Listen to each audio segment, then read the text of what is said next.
Very good morning to you. As always, we're full of gratitude and delight to know you're joining us here on Global Morning today. This is Global Television. We are live in Abuja, Nigeria's capital.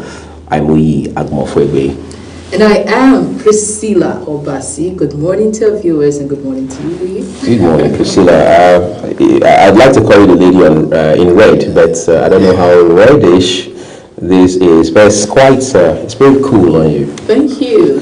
I think we should start today's engagement on a very, maybe I should say, relieving notes, giving the news about the wife of the late general who died in the hands of bandits, who we understand has now been rescued by troops of the Nigerian Armed Forces.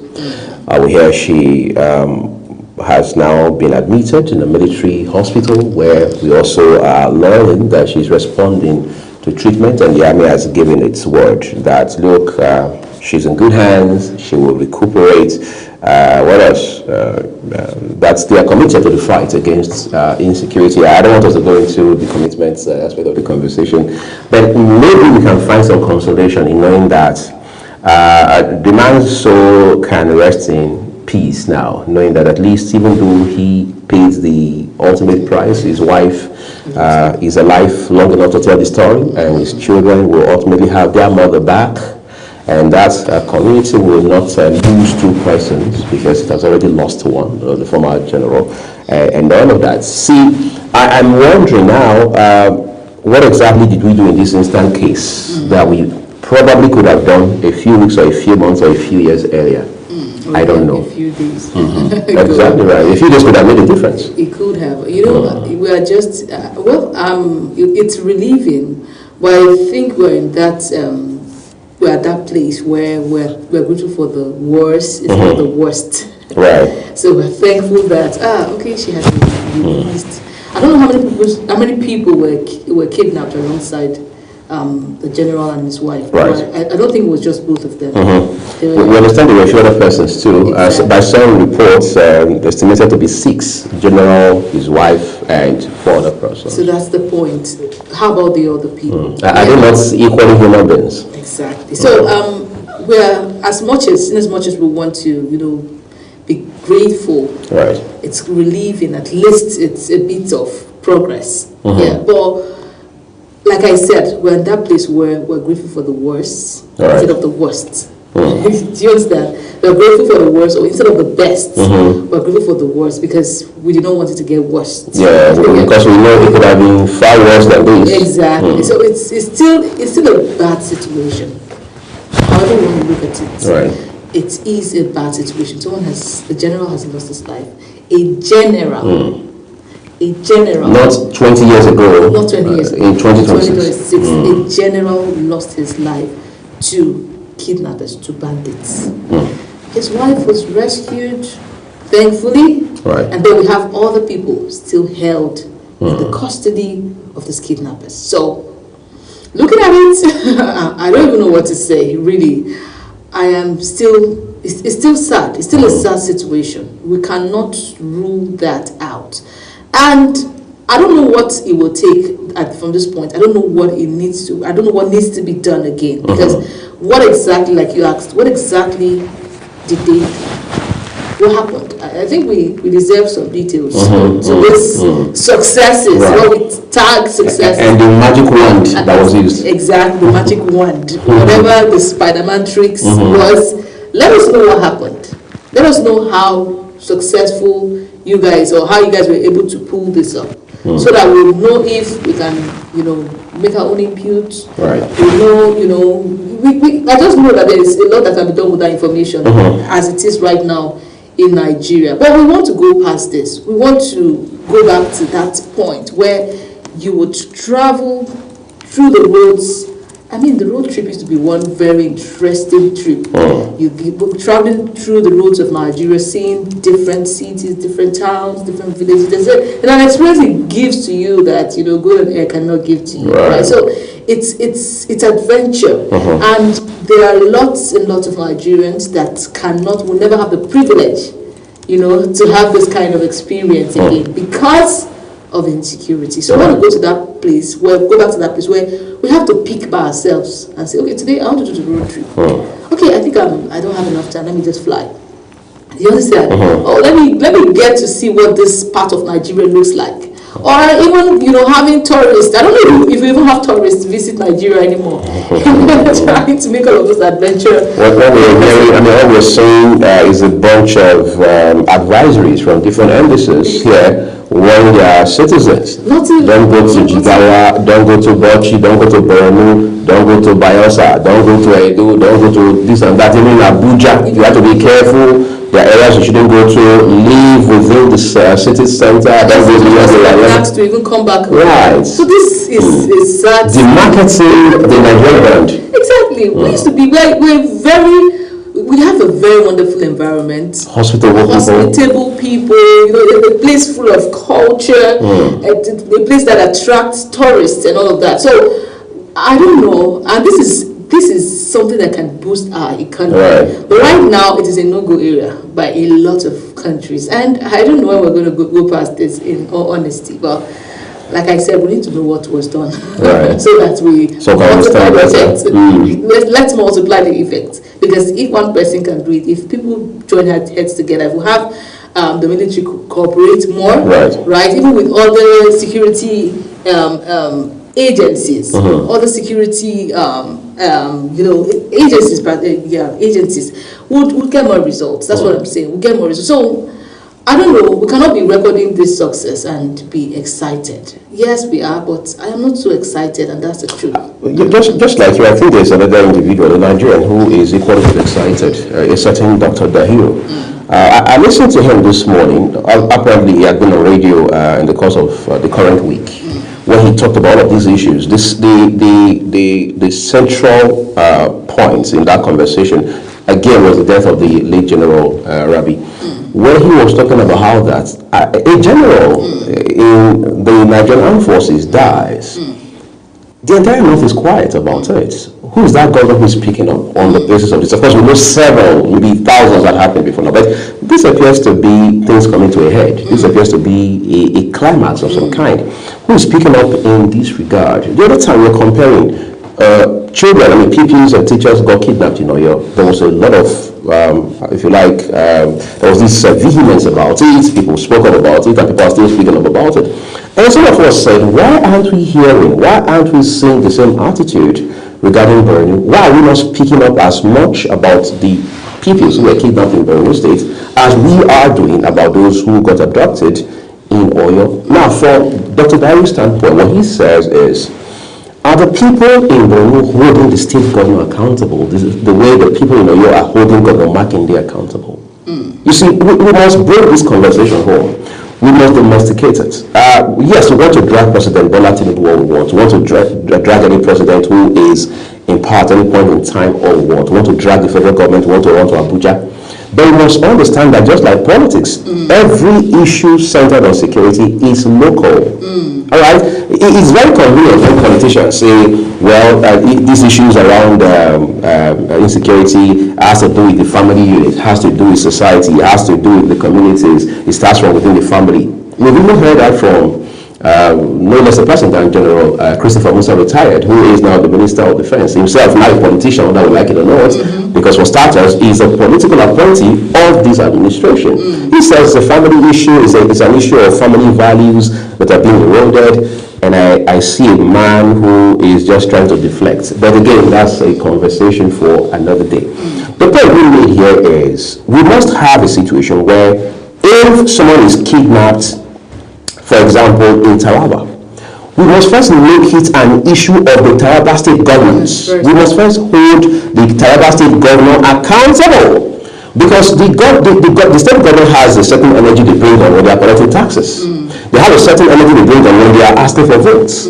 Why aren't we seeing that commensurate energy when it comes to securing the lives and property of the same people who pay taxes and who vote in that state? You see, our people must be sensitized to realize that even though governors in this country, by their own nature, by some sort of default, have the tendency to want to play this God kind of, if you like, entity, want to be emperors, they are first the employees of the people before anything else, beyond the sirens and all of the, if you like, razzmatazz around them. Because until we do that, we continue to delude ourselves. And that's why you see the times President Tinubu delivers speeches, and he talks about how that we are devolving power already. We are, as it were, opening up the space, whether in business, in economy, even in security. And now we're talking state police.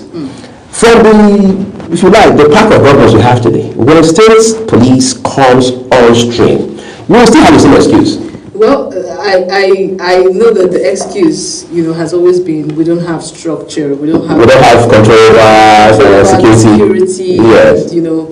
architecture and all of that. Right. Well, all of that will come to an end very soon. The question is, how are they preparing for the structure? Even as they're trying to push this bill, to enact the whole state police in Nigeria, we need to see that there is already plans on ground. Because you cannot handle what you're not prepared for. So this is that time to start preparing indeed. What are we going to do differently? How do we strategize? How do we link up the police, the state police, with maybe the vigilantes, with the national police? How do we build the architecture? Because we already have police stations, across the states in Nigeria. So are we having that conversation already? Or are we waiting for the bill to be passed and then we'll now start, we'll take another 1-2 years. Election is priority number one for politicians. Exactly. So when election is passed, because right now, like you said, nobody cares about security right now. Let's win our elections. I'm not sure of next year. When we're able to come back, they will now start the state police. Because that is exactly what is happening. Again, the lives of Nigerians are predicated on whether or not some persons win elections. Exactly. So you cannot say, for example, those that have lost the primaries now, you will not say that business. You will see that zeal. That's the fact that they are in power right now. Because they know they are not there until they return. Exactly. Because they know they are not coming back before their hands. And wait for those that will come in 2027. So it means that from whatever time, they said by July, the whole bill should be passed. From July to maybe February, nothing happens in that structure. We are trying to wait for elections to... No, by January, elections should have started unless something changes at the 11th hour. And then, just like the INEC chairman has stated, there's no elections. There should not be elections, or elections and insecurity do not go hand in hand. Right. So we have to deal with insecurity. It's that time to start strategizing about the insecurity. But I bet you that even if that bill is passed today, some of our politicians across the states will fold their hands, basically because they have lost elections. So we are waiting for a 2027, May 29th, right? For transition. May 29 for transition, another one, almost a year to start, having that architecture conversation around state policing. It's sad, but this is what is likely to happen. Well, I don't feel good about this likelihood, but what do I know? My people say you can't talk for long on an empty stomach. Let's talk about food for a second. Priscilla eats in secrecy, but for the first time, maybe she wants to eat in public. Well, it depends on the inspiration. So let's get you inspired for breakfast if you are seated in your parlor, because it's just a walk into the kitchen to make it a reality on the here. Here is Taste and Texture. Hello everyone and welcome to Taste and Texture. Today we're going to prepare a delicious Nigerian delicacy and we will be demonstrating it from scratch. Our delicacy on this episode is beans cake and pap. I am your creative chef, Saadatu Garba. Beans cake, popularly known as akara, and pap is one of the traditional breakfast options in a Nigerian household. Akara and pap is a hearty morning meal for most homes because of its light and filling nature. It is a delicacy made from beans, while pap is made from maize. I hope you enjoy the recipe. Ingredients: beans, red bell peppers and scotch bonnets, onions, vegetable oil, salt and water. The ingredients for pap include pap, water, canned or powdered milk, and sugar. To prepare, wash and peel your beans. Add your beans, onions, and peppers into the blender. Add a little water and blend till smooth. After blending, transfer into a bowl and use a mixer or a spatula to beat the mixture to make it fluffy. Add some onions to your oil to make it flavorful. Fry your akara in batches until golden brown and transfer to strain the excess oil. To make your pap, put the raw pap into a bowl. Add a little bit of cold water, then mix. Boil your water and quickly add into the mixture while turning to avoid lumps. Add your milk and sugar and your pap is ready. That's it on today's episode of Taste and Texture, and I hope you will try this recipe on your own. I'll see you again on the next creative recipe. This is Saadatu Garba saying take care of yourself.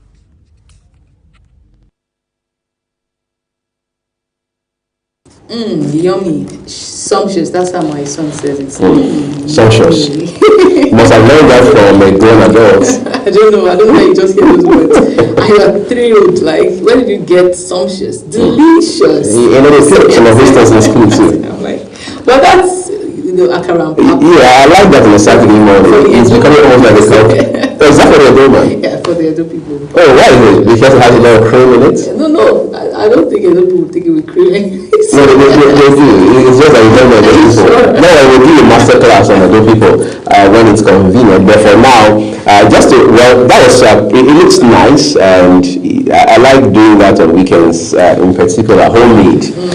Really, even though the process can be a bit, I don't know, but it's quite nice, and it's light too. Even though some people say when they have something like this for breakfast, they feel full for the most part of the day. Some say they feel drowsy. Well, we are not all wired the same way. It's a Saturday meal, as you say. Yes, Saturday. And it just made me remember one lady on TikTok that is always almost insulting girls that go to make akara and pap weekends for their boyfriends. And they use the mortar, they don't use the blender. Oh, they want to be traditional. Very traditional, I don't be right for no blender. No blender, so you use mortar and pounds and try to impress your in-laws to be. Wow. What a strategy. But please, whatever works for you, because maybe we must all be stuck to an electric blender. If you think the native approach works better for you, don't listen to Priscilla and that other lady on TikTok. Yeah, that's it. Please, just do you, just be yourself. It's called authenticity for a reason. Well, time to move things up a little higher now as we join Ramsey Enoch Agbo to bring you heart to heart inspirational. So many thanks for joining us once again on Heart to Heart Inspirational. We just want to inspire you, encourage you. And of course, my name is Ramsey Enoch Agbo. Now, do you know that there is this belief that everyone feels that they are behind? You ask a lot of people, and some people even tell their colleagues, their neighbors, their friends, their family members that they are behind. But let me tell you something right here. I want to start by correcting that lie that many of us have believed for too long. It's been a long time that a lot of people believe this lie. I want to say it is a lie, okay? It depends on what I want to say now. When someone say, I'm late, I'm late. And a lot of people have crashed out of destiny. A lot of people have mixed it in life because they feel I'm late. Hey, she's married, I'm not married. Oh my God. She's rich, I'm not rich. Oh, she's gotten admission, but look at me right here. But nobody is saying, oh, she's dead. Why am I not dead? Has anybody said that? Nobody is saying, oh, some of my mates are mad. Why am I not mad? They don't tell themselves that they should be mad also because somebody is in their category or at their age level is mad or maybe probably late or dead. Why are you not saying, all right, you should be dead or you should be mad? The same way you're thinking that, oh, you should be rich because the other person is rich and you are of the same age grade or classmate or something or neighbor or whatever. That's the reason I said it's a lie. When you're being forced to believe that you are late. And a lot of people, because they feel they are late now, they do nothing anymore. Because that is their mindset, because that's what they believe. But then I should further let you know this. Others ahead of you doesn't mean that you are late because you are also ahead of someone. That's it. But hear me clearly today that you are not behind. All right. We live in a world obsessed with a lot of comparison. Social media shows us edited victories. A lot of victories you see, a lot of successes you see on social media are edited victories. All right. In the real sense of it, you meet some of these people one-on-one, you will be shocked. Hey, come on. Is that the person I see on social media? It is edited victories. All right. There are a lot of people that are living with struggles, but they come on social media and they paint everything like they don't have any issue. You see some families not doing well, some husband and wife not doing well, then you see them on social media, it will appear as if they are the best couple in the world. I'm not saying you should show, all right, the ugly situations you're facing in your family. It's not everything you bring on social media. I'm aware of that. But then you don't need to pattern your life based on what you see on social media. All right. That has made a lot of people get into some acts that they are not supposed to get into. If you see some people's resolution for 2026, you would be shocked. A lot of people want to be successful because they feel they are late. Someone just told me, today that, well, he traveled, and you see a lot of people, just little boys who have involved themselves in one or two things, driving big cars, and the people who are doing genuine and legitimate things don't even have that kind of car. That's a wrong comparison, if you ask me, though the person didn't fall for what they were driving. He didn't fall for it, and he was sharing with me today. But we need to know that there are so many things that have happened behind the scene with someone else's highlight reel and conclude would fail. But life is not a race. Life is a journey with different routes, all right, different terrains and different timings. So if it is not your route, if it is not your terrain, if it's not your timing, and you want to force it, you may miss it, you may crash. If you go up too early, you may crash very early. A lot of people have faced that in the past. Some people are blown early and some fade early too, and others are slow burn successes. Some start strong and crash, others struggle quietly and rise suddenly. Timing is not a sign of failure, it is a sign of design. That time you're taking your time, it's as if you are in the workshop. Very soon you come to the showroom and people will be wondering, where has he been? He was in the showroom having wilderness experience, putting himself together, refining himself, designing himself so that he can come out successful. You know, there are times that you need to be alone, sit alone, think positively,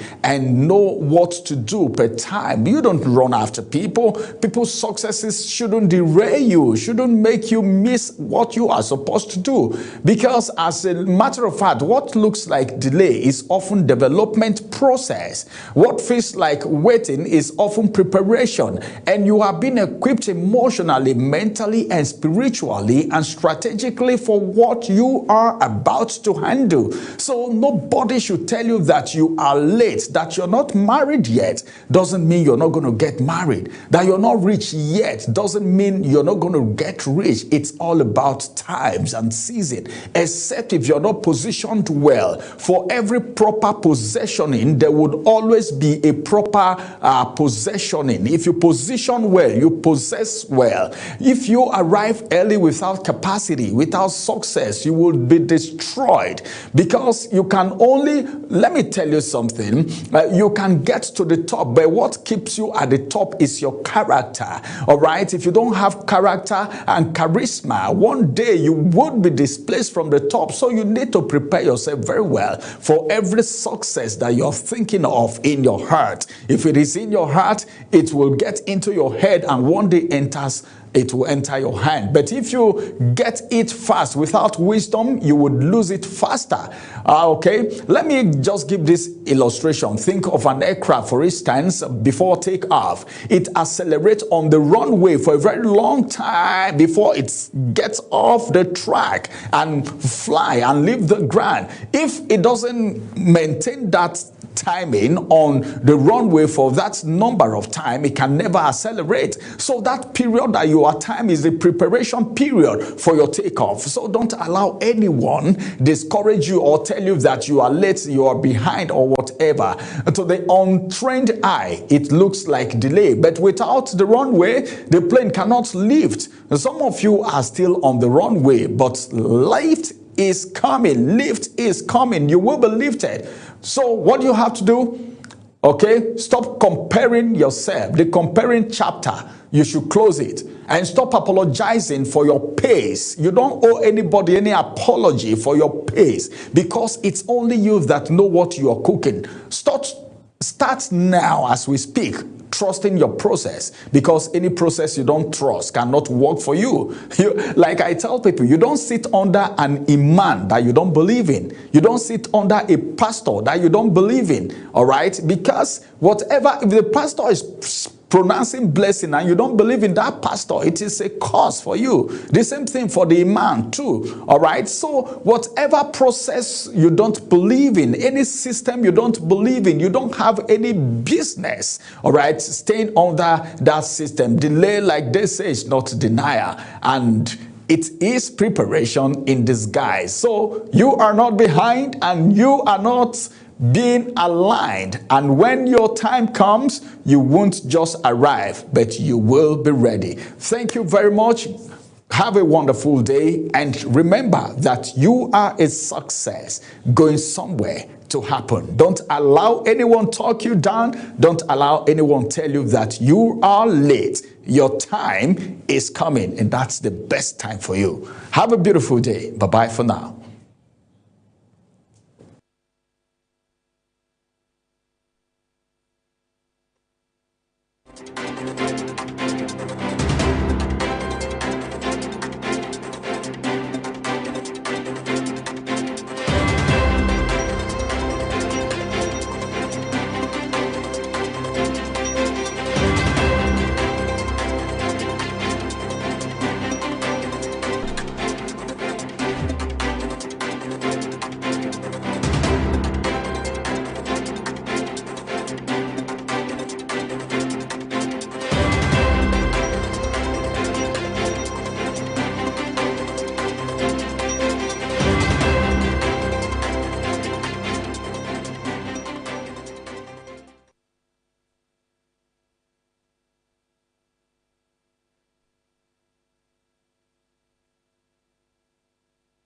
All right, thank you so much for still being here with us. We go straight to the newspaper review segment this morning, and we're starting off with the Punch newspaper. First story here says, let's read the story above the nameplate. Top left corner, it says, inflation nears 16% as geopolitical risk mounts. Inflation nears 15% as geopolitical risk mounts.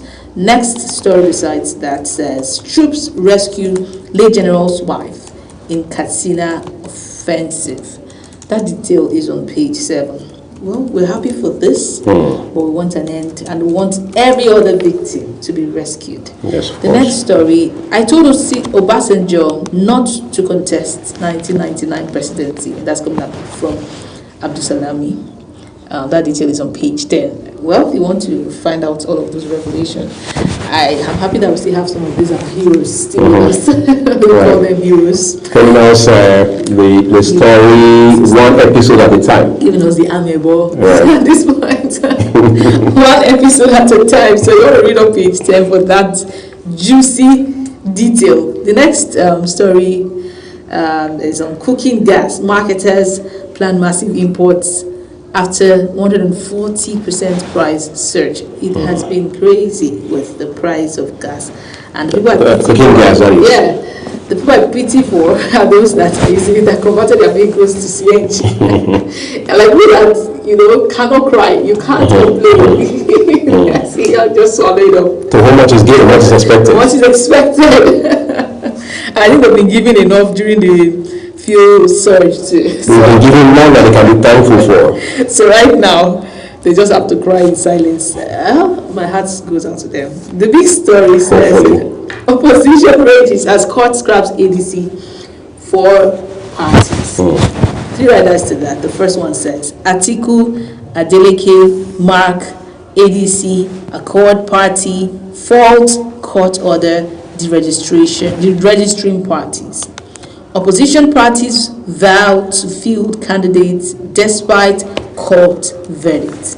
Turaki-led PDP, Obedient Movement say judgment is an attempt to derail democracy. Now this is coming few days after Democracy Day. Right. I don't know if this is supposed to be part of the celebration package Of democracy. of democracy, because if you look at it critically, you do not even know what to say, because these people have come out to say, I mean INEC and the court have come out to say these people failed to meet up with the rules.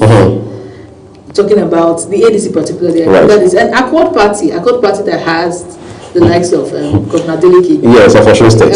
And that's the platform on which he wants to run for second term shortly in a few months. So it's dicey for him especially, because he is, he has concluded, I don't know if the court has also ruled that they cannot join the new party at this point, because there has also been a dilemma with that very, topic. So I have not heard of any politician that has that's defected in this very sensitive season. I don't know if it's because everybody has just mounted their guard wherever they are, or pitched their tent already and not willing to move, or it's because politicians are still skeptical. So I don't go to any party now, win elections, and the court now tells me, I moved at the wrong time, contrary to what you have said. So the court rulings, concerning this whole elections and electoral procedures are just very confusing in recent times, if you ask me. Because one moment you're saying one thing, the next moment is something entirely different, and it's a really big dilemma for our politicians, if you ask me. Right. So it is, but again, you see, my people say the young goat is able to climb a tree because the tree has fallen. Goats can't climb. In fact, goats don't climb an erect tree. That's a tree that's standing. But then again, once the tree falls or the tree is felled, as they say, the goats can not only climb, they can jump over. I'm saying that to say that we have a system that is, if you like, porous and weak. And politicians know this very well. So they exploit it, they take full advantage of it. Have you asked yourself, why do we keep hearing about power of incumbency? I'll give you an example. Governor Ademola Adeleke of Osun State is running for re-election this year, for example. And then you have politicians in Osun State who are saying one of the advantages he has is the power of incumbency, because he's the one in power as we speak. Do you understand? So what does that mean? It simply means that, first of all, he can use the apparatus of states to his own advantage, even if that is brazenly against the law. He can use the war chest of the states, the public funds, the finances of the states, the taxpayers' money. Governors do that every day, across this country. It's been like that since 1999. Obasanjo had to fight former governor from Ogun State, Ben Gagano, when he was leaving office in 2007, saying that, look, you cannot use state money to fund your preferred candidates in another party, because the former president, Chief Olusegun Obasanjo, knows enough to understand that governors do that, because who really is asking? I had a governor in my state who took 11 months to appoint commissioners. This was his second term governor. So you're not going to have the excuse of, well, he was still learning the ropes after all, he just got into office. This man took 11 months, almost 1 calendar year, to appoint commissioners. So what was the reason? What was so important that it was taking so long in a country where the former president, Muhammadu Buhari, blessed memory, took 6 months to appoint ministers, and we are all crying end to end in this country. But a government by state beats that record by taking 11 months. So bad it was that there were supporters of the governor who couldn't come on television to defend him because they knew he was indefensible. Why are we saying all of this? Again, the typical government in Nigeria has an emperor complex because they know how to run roughshod, not just over the laws of the land, but over the people that they're supposed to provide leadership for. And that's why they do not govern, they do not lead, they just rule. Because for them, nothing is more important ultimately than winning the next election. why do I feel that this would give room for politicians now to start defecting and, maybe going back to the court ruling that says, okay, you guys have a longer window till September. So this is an opportunity. It is strategic. I don't know, but my opinion is strategic. You think it's a blessing with these guys? It's maybe not a blessing for the parties. For the parties, but how about for the individuals? You think it's an obstacle? It is though, because some of these parties have already done their primaries. Right. They've chosen their candidates across all. Some of them are even, if you like, campaigning in stealth mode. Exactly. So where do you, even if you say you want to defect at this point, who do you want to go and whose seat or whose office? Are you going to take? Whose office are you going to go take? So on which platform is Governor Adeleke going to run? Exactly. On which platform are you going to run? Are you going to now go to a new party now and now start to bully or start to bribe the existing, candidate that has won that have won the primaries, and then you now start having that, vast vote from people up and down, just like what we're having with the ICANN. Can you negotiate your way through? Is it going to be a situation of the party leader says you don't have any choice? Right. It now brings up those human disagreements and all of that. So it is a very complex one. It has never been like this in Nigeria. I don't know. We're supposed to be progressing as we, as we spend more years progressing. But it looks as if we have to plunge deep, get ourselves wounded and injured, and then we now realize and start to. You said we probably need to learn the hard way. We need to learn the hard way, and we're going to learn the hard way. Politicians right now are fixated on, in the 2027. Yes, and court proceedings. They have their campaigns, geared towards lawyers, and not even women leaders and youth leaders and party leaders anymore. All of us they don't matter at this point. Because of the court's peculiarities and judgments that are conflicting and confusing, if you ask me. So it's going to be an interesting 2027. There are lots of, I don't know, it's just complex. Well, hopefully we're able to deal with that complexity as we make progress. Hopefully we're able to deal with that. So, okay, that is it for the Star story. Below is the next story, and it reads, Air Force officers beat Lagos driver dead after minor crash. This detail is on page 4 and 5. Well, you're going to find out more. Kwara APC crisis worsens as elders reject governor's candidates. The elders have spoken. The elders have spoken, and there's nothing you can do about it. Those are your headlines for the Punch newspaper. Next point of call is the Daily Trust. All right, let's take a look at that for you real quick. It says top left corner of it, the Daily Trust newspaper. It says cholera bites harder in Borno, spreads to Plateau. Cholera has become one sting that doesn't look like it's going away anytime soon.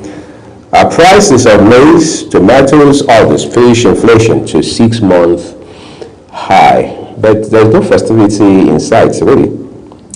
Another traditional rulers seek involvement in fights against insecurity. That's on page 7. 2027 race hits by deregistration judgments. That's particularly on the opposition side now. We understand at least 5 parties in that regard badly affected by this court ruling. You begin that story on the front page and continue on pages 3, 4, and 5. How General Rabi's widow was rescued. You can find all of the intriguing details on page 6 of today's issue of the Daily Trust newspaper. And please read up other headlines, details this morning from the Daily Trust as we turn now to the This Day newspaper. Okay, thank you very much. This Day newspaper has its first story, the first story above the nameplate, and it reads, IMF, Nigeria debt level sustainable, but paying 50% of tax revenue on interest concerning.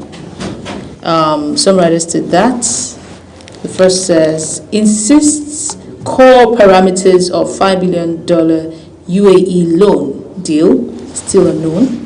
wants federal government to ensure social safety net for vulnerable. That's on this day newspaper. Yes, on this day newspaper. And then the next one urges Nigerian government to provide quality service amidst hike in taxes. Okay, we're still on the tax matter. The next story says inflation rises further to 15.93% amid food, energy, commodity price pressures. Details on page 8. Next story, military rescues General Rabe's widow from captivity, pays condolence visits to the family. Terrorists, terrorists raid Niger communities.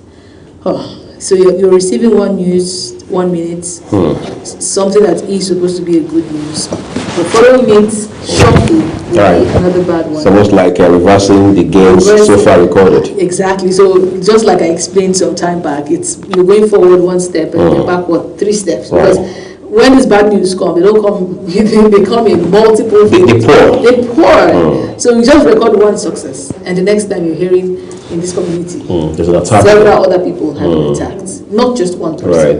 So there's no the success versus the what do I call it now? The reversal is not directly proportional. Right. It's inversely proportional at this point. That's quite a sad reality. Very sad. Next story. Despite existing appeal court order, Justice Lifu directs INEC to deregister ADC for orders. Well, for this I really do blame. Now, a lot of people will understand why the likes of Peter Obi decided to leave the party at least. Because I also saw Kenneth Okonkwo wailing yesterday on social media. Because he has been beaten. So it's going to be, this is 2 strikes on him. Because first off, he was not happy with the fact that ADC had chosen its vice president from the South, according to the rumors. According to him, he said he saw it on social media, meaning that he's not even privy to that information anywhere. They took him one of us, and now it is being deregistered. So is he supposed to rejoice and say, okay, you guys wanted to play me, now you have been beating me? Or is he supposed to say, oh, I feel so bad for what I have been saying about Peter Obi? Well, a lot of lessons to learn for politics. Right. If you are yet to venture into it, you need mentors. Watch carefully. Okay, some writers there. You are playing with fire. ADC wants government agent. Says judge is threat to democracy. Will be on the ballot 2027. Confident Mark tells members. I like their confidence in all of this, because regardless of all the court cases, they still went ahead to do their convention. Right. So it means that. I see what Are you laughing at them?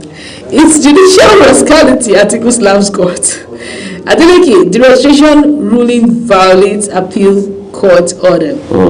Obi warns against politicizing institutions. Your order won't stand. Showore blasts courts. I like Showore. Showore is so unbiased. Yeah, of course. Despite the fact that these guys are opponents to him. Yeah, of course. He still stands for democracy. He does. For him, it's beyond party affiliation. It's a good time to say, Adebayo demands INEC's full independence. I mean, everybody should be like Showore in Nigeria if you're a patriot. Okay, Atiku picks Amechi as running mate. Well, what a compensation. Well, I think that decision was made since last week. I don't know, it's just amazing. They're politicians, they've met. Wow. They've ironed out their differences, obviously. It looks like a movie. Okay, let's test our popularity with the primaries, and then afterwards, don't worry. Whatever happens, you're my guy. I got your back. And then you scratch my back, I scratch yours. Right? But I don't think, personally, I don't really see this as a good combination. It's not, I'm not saying that Amechi is a bad man. No. Right. I'm saying that you need a force to defeat a Tinubu if you want to play opposition politics in Nigeria. You can't, you need a force that people already aligned with. Right. Right now, I think it's at that space where, people are still a bit skeptical. Do we vote you? Do we not vote you? We have a track record of you. We are here to trust you. You need someone that people can vouch for and say. And I don't think Amaechi really fits so much. I say, I'm not saying he's a bad person. It's not. You're thinking the choice could have been better? Yes, he's not. He doesn't pass the popularity test for most Nigerians, right? So I don't know the basis for selection. Did they put paper on the floor and how they do the method, the random selection? Well, 2027 is here, and he's already here, so all of this will end soon. Yeah, of course. Those are the headlines for this day newspaper. Appears really weighty this morning, but read up details to get yourself informed. The next point of call is the Vanguard newspaper. I will begin with the one just right above the name master of the Vanguard newspaper this morning. Headline: inflation rates hits 15.93%, rising third consecutive month. On page 19, top right, why I dumped Abacha's transition program. That's General Abdulsalami Abubakar speaking on page 4 of the Vanguard newspaper. The retired general says there had been pressure on him to extend his stay in office as the head of the military junta at the time, but he refused. And of course, between 1998 and early 1999, there had been very massive efforts to ensure the return of Nigeria to democracy, and that's formally happened on May 29, 1999. And today he's credited with being a hero, having played that very turning point role at that instance. And then, of course, he just turned 84. I think yesterday was the big day. In light of that, President Bola Tinubu said, look, we've got to do something monumental for him, something that is reminiscent of not just his person, but his impact. Time will fail us to go into all of that. But there's a part of him I admire lately, which is the manner in which he's releasing all of these information bit by bit. All right. Terrorism. Federal government resumes mass trial of 600 Boko Haram suspects. Ubango Soro was at the court yesterday, and he did bring us those details. Xenophobia. Our artists' shows are being cancelled across Africa. That's South Africa minister there talking. What would they expect? Somebody in the South would say, right? I don't know. You can't have your cake and eat it, right? You can't eat your cake and have it. Well, he says you can't have your cake and eat it. But the thing is, you can't have it both ways. You can't be living on your cake or your palm, and then at the same time you're eating it. That can only happen in a Nollywood drama. Exactly. Right. So they should know that there are implications consequences for actions, and this particular case is no exemption. Right. The registration verdicts. Atiku, Mark Adeleke film vowed to be on ballots with about 5 riders. Why courts? Our Nigerian politicians like to vow. I like how they vow. Yes, and the media doesn't even make it any harder for them because the word just comes in handy. Exactly. Did they actually vow, or is it the media just used to? I think it's that word is derived from the context of their position. So maybe they've shown determination, they've shown, as it were, tenacity. All right. So they say, look, there's no going back. We've come too far now to return to where we had been. Then the media says, okay, we get what you're saying. You are vowing that. You are vowed. Right. They are aware that they have a vow to fulfill. I agree with you. All right, so we also have ours here, which is to bring in these headlines. 5 riders with that headline. Time will fail us to go through all of them, which is why you should read up details on page 5 of the Vanguard newspaper. Right hand corner, by the way, we have a picture of General Abubakar's widow, the late general, that is, who has now been rescued, hospitalized, and the military says she is responding effectively to treatment. Federal government auctions Lagos Hotel 3 property forfeited by drug lords at 6.1 billion naira on page 6.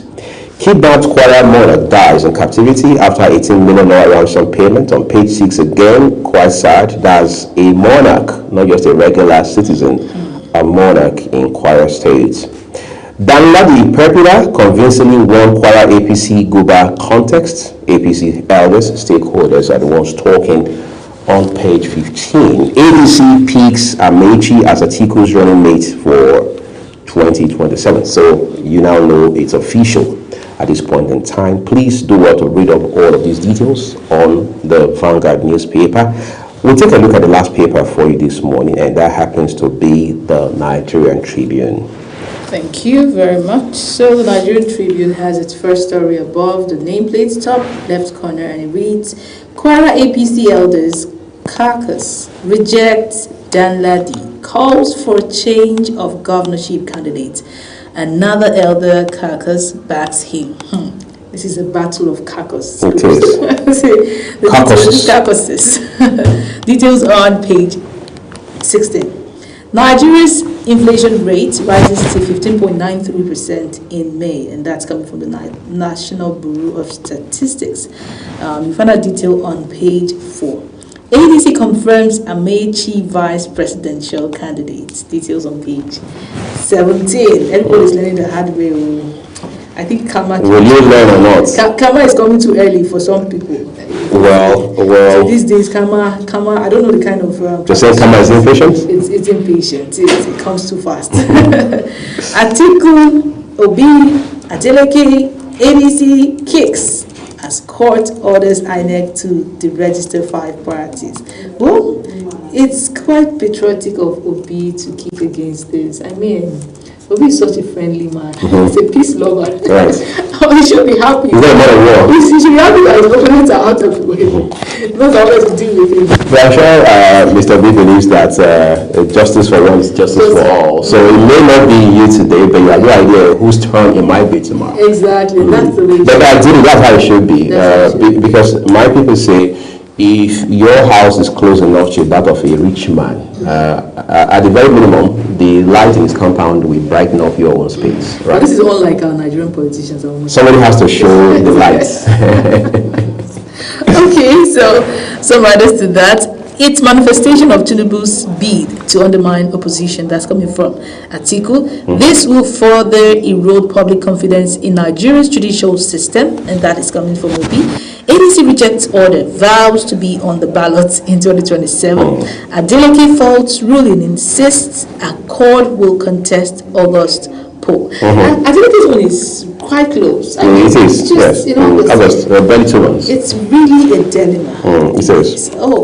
Okay, next story. World Bank lists Tin Can Apapa port on global top 20 improved ports. Congratulations to them. Page 4 is where you see that detail. We're using technology to aid freedom of abducted pupils. Teachers, your police, DIG Southwest. Okay, sounds like progress. I don't know. Something like it. Something like it. Maybe it's twin brother. Details on page 19. Troops rescue General Rabe's widow. Details on page 11.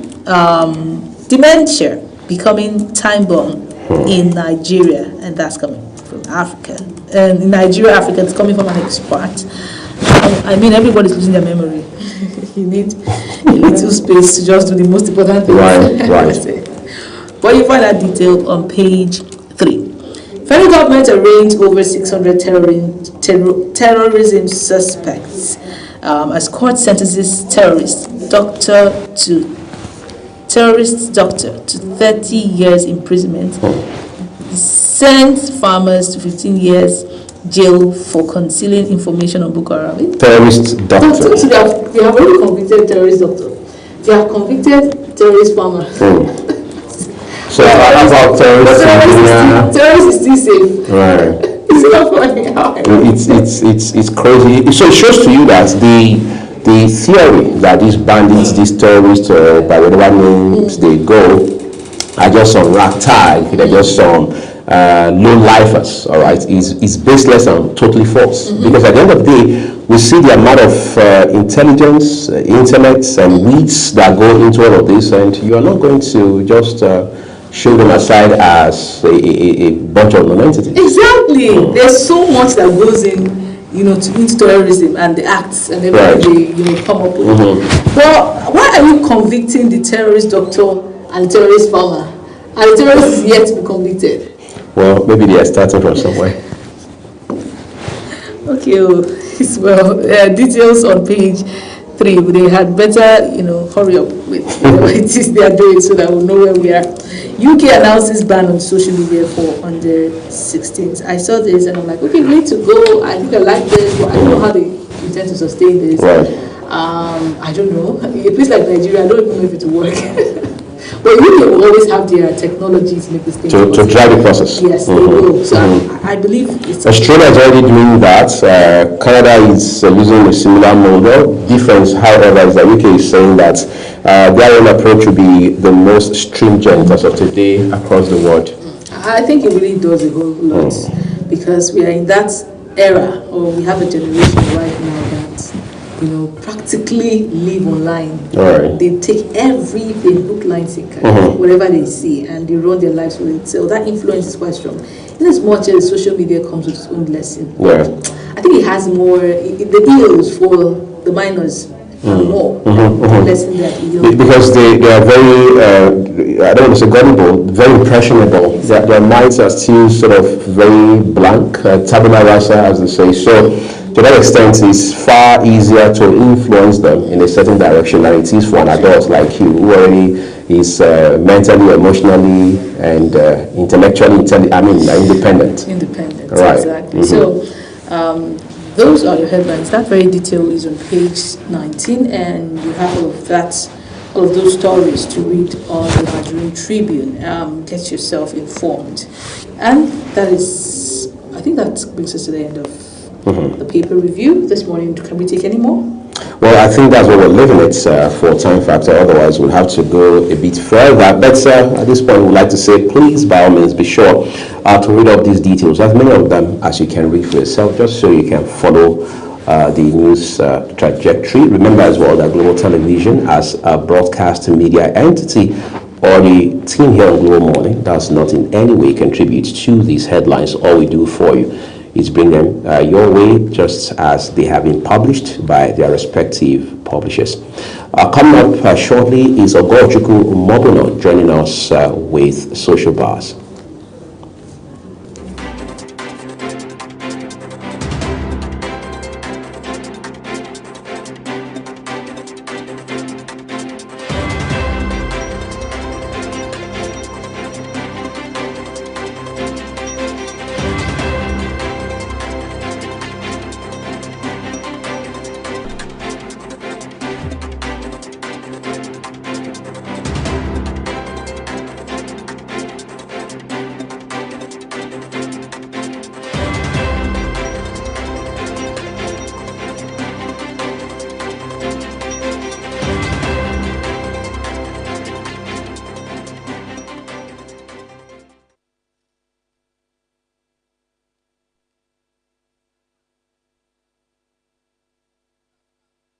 Wake up with Global Morning, your daily guide to what's happening and making the rounds.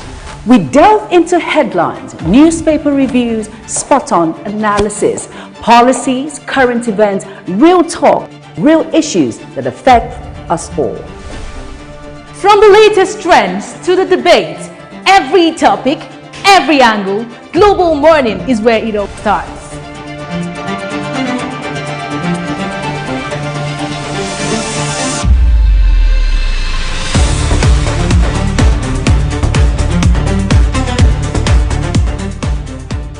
Global Morning, For the latest issues, always on point. Watch Global Morning Monday to Friday at 7 a.m. Saturday and Sunday at 8 a.m. on Global Television.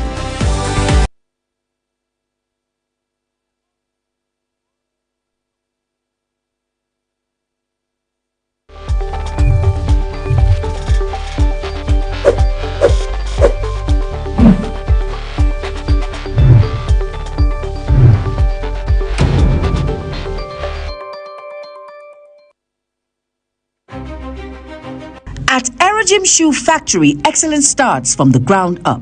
Located at number 1 Pound Road behind Nigeria Correctional Service, Aba, Abia State. We produce 1,500 high-quality shoes every single day. Paramilitary shoes, safety boots, desert boots, ankle shoes, back-to-school footwear.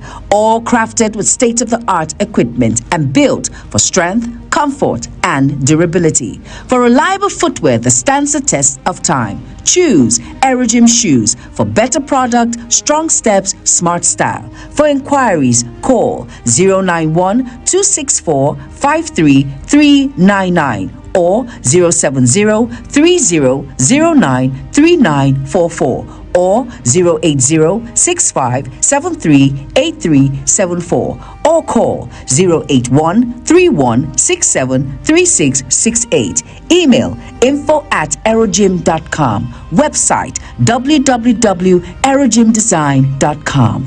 Aerogym. Walk with confidence. Walk with pride.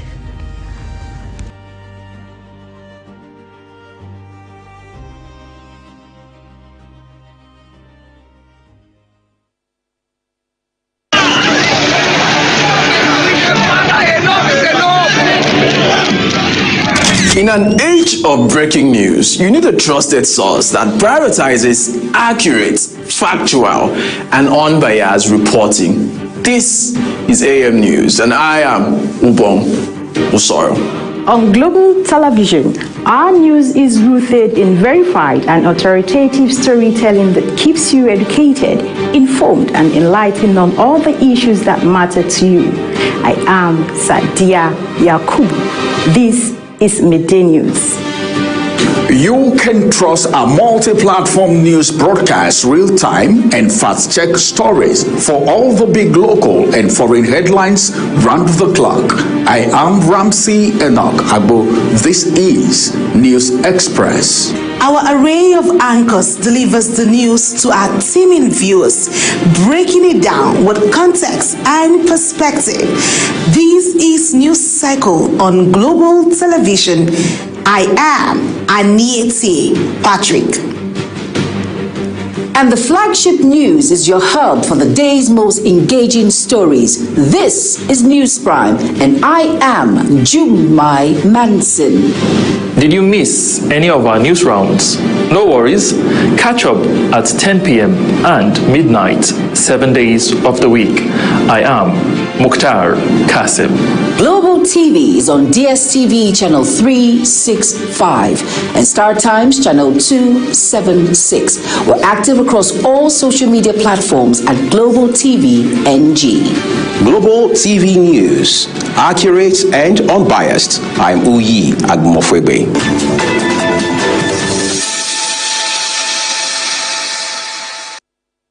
When social media speaks, we listen and we bring you the extra. It's your one-stop shop for trends, tweets, and the tea everyone's sipping on. Join the conversation, share your thoughts, and get that extra dose of what's shaking the internet. And on issues making wave on social media to your doorstep. Social Boss Extra, where the trend meets the talk, only on Global TV.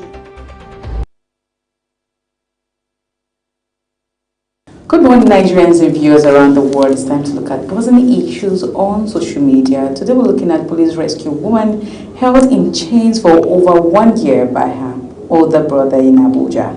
The FCT Police Command has rescued a 36-year-old woman identified as Miss Grace Onekuku, who was allegedly chained and held in a room by her brother, one Mr. Chinedu Onekuku, for over 1 year and 4 months. Confirming her rescue to newsmen, the FCT Commissioner of Police, CP Ahmed Sanusi, said on May 12 the police received a distress call regarding the victim's condition. He said upon receipt of the report, he immediately dispatched a team of detectives from the Katampe Division to the scene. Upon their arrival, the suspect Chinedu Onekuku was hostile and resisted the officers, refusing them access to the premises where he had confined his sister. This did not deter the police officers who gained forceful entrance into the room. discovered the victim in chains in an extremely emaciated condition and in her own physical waste under very poor sanitary condition. The police boss said Chinedu was promptly arrested while the victim was rescued and rushed to the hospital by the police, where she is currently receiving medical attention. The police said investigations revealed that the suspect had forcefully taken away the victim's son to an unknown location about 2 years ago and subsequently kept his sister in confinement to prevent her from raising questions regarding the whereabouts of her child. While Ms. Grace continues to receive medical treatment, the police boss said efforts have been made to trace and rescue her missing son. He said the suspect remains in police custody and will be charged to court upon conclusion of investigation. Let's take a look at that video. This lock is more than this is more than years. Brother, good evening. May God bless your family for Inshallah. What of your freedom has come. What of your family? Madam, where is your toilet? Okay, is she her toilet? Is she her kitchen? Is it her parlor? Is it inna dillahi wa inna This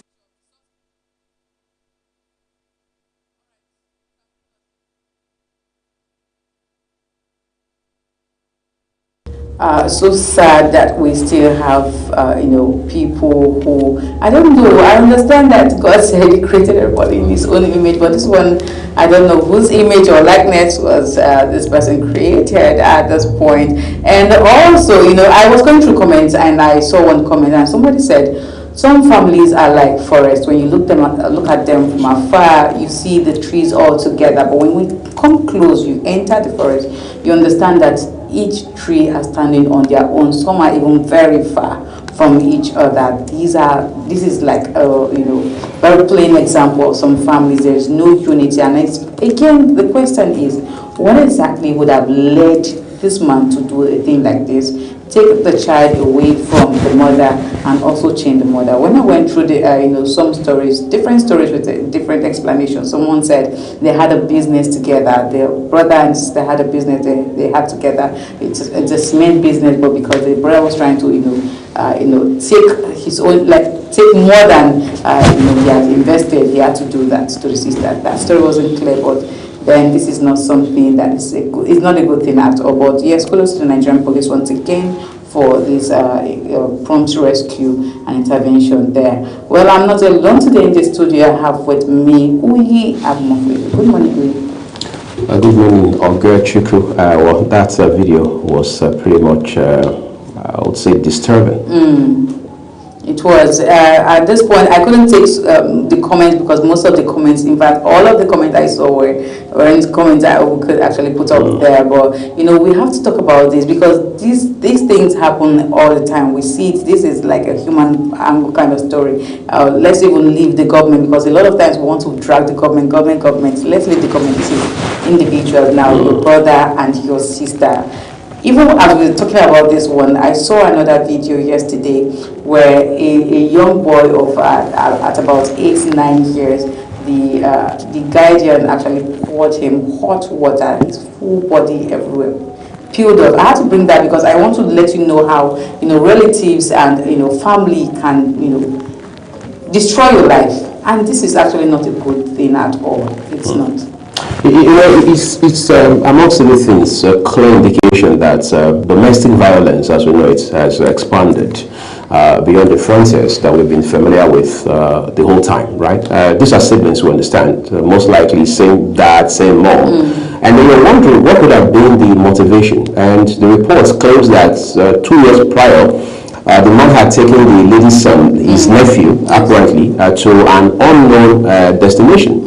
And the theory is, in a bid to prevent his sister from finding out anything regarding the whereabouts of her son, he had to take her into custody, for want of better words. And we are not so sure for how long she had been held, but her condition shows that it wasn't something that happened overnight, all right? And then you're also wondering, what if the police had not intervened? What if there hadn't been intel shared with the police that led to this kind of operation? What could have happened to the woman? Maybe ultimately, she would have died in the hands of this man. And then that's how we keep hearing stories of people who have gone missing, no idea as to their whereabouts and things like that. But you see, we must now have a system that is, if you like, more communal. We always had that system, but maybe civilization has interfered. The internet, technology overall, has also played its own role, but we must be communal. We must be able to look out for each other, right? We may not be able to go back to how it had been traditionally, but we must be able to have an eye out for those who live around us. We have to be curious as to what could be going wrong. For example, there are times I see vehicles that look like my colleagues in areas where it may look suspicious to find them in. I take out some extra seconds, maybe a minute or two, to double check and be sure if they're the right persons in those vehicles. Sometimes I even call to say, I just saw a vehicle that looks like that. I'd seen a colleague driving out another colleague's vehicle one time, and for me it was an unlikely kind of thing. So I had to call the owner of the vehicle and say, look, I saw this young man driving your vehicle. Is it with your information? Did you clear him to do that? I said yes, he's taking it. But sometimes, they might just say, oh, you're doing too much or you're gossiping. But that part, the question is, are you not going to make a choice at some point? What if the person had died? Can you live with the guilt that comes with it? Knowing that you could have done something a few hours earlier, a couple of days or weeks before, but just again on the weight of that thought of what people would say, how you would be seen, perception concerns, you refuse not to do the needful. I think we have to do that. But more importantly, the police now obviously have a job on their hands to get to the very root of this, find out exactly what the incentive was, the motive, as they say in law. And then, of course, this man and whoever may have joined him as an accessory brought under the full weight of the law. All right, thank you so much. I think our take home here is this communal kind of living that you mentioned earlier. We should also always look out for people that are close to us, because I think the life right now has even gone beyond let me mind my business. Right. Look out for people. Right now we have so much insecurity right now in Nigeria, so look out for people, look out for things, and make sure you report whenever you see anything that is disturbing or away from the normal. Thank you once again, Uyi, for your contribution, of course, to this topic today. And this is where we close the curtain for Social Board on Global Morning. Now we're leaving in the hands of Priscilla and Uyi as the ushers into the discussion section of Global Morning. I am Ogot Kumwobno, so stay with us. Once again, good morning, Nigerians and viewers around the world. Bye for now. When social media speaks, we listen and we bring you the extra. It's your one-stop shop for trends, tweets, and the tea everyone's sipping on. Join the conversation, share your thoughts, and get that extra dose of what's shaking the internet. And on issues making wave on social media to your doorstep. Social Boss Extra, where the trend meets the talk, only on Global TV. At Witchtech Cables, we don't just make cables, we deliver excellence. Our products are built with advanced technology, trusted for their unmatched quality and durability. With a wide range of cables, swift delivery, and continuous innovation, we stay ahead of the market demand. We are proudly Nigerian, fully indigenous, yet world-class. Backed by a professional team, strong technical support, and a deep commitment to customer satisfaction. Witchtech Cables is more than a brand, it's a promise. Witchtech Cables, quality cables better than the best. Thanks for joining us. There are still encouraging signs for more rainfall across the country as moisture levels remain supportive, particularly over the northeast. That said, we are beginning to see signals that rainfall activities may become less intense and less widespread compared to recent days over the central states. Meanwhile, in the next 24 hours, watch out for thunderstorms bringing light rainfall across parts of the northeastern region, the Federal Capital Territory, some parts of Kaduna, Kogi, Niger, Nasarawa, and Plateau State. Further south, especially across the southwestern region of the country, we are expecting moderate rain showers and could affect a wider area. That recent clouds and rainfall have also helped bring temperatures a bit down, especially overnight, giving many places cooler mornings. So as always, stay safe and stay weather aware. Thank you for watching.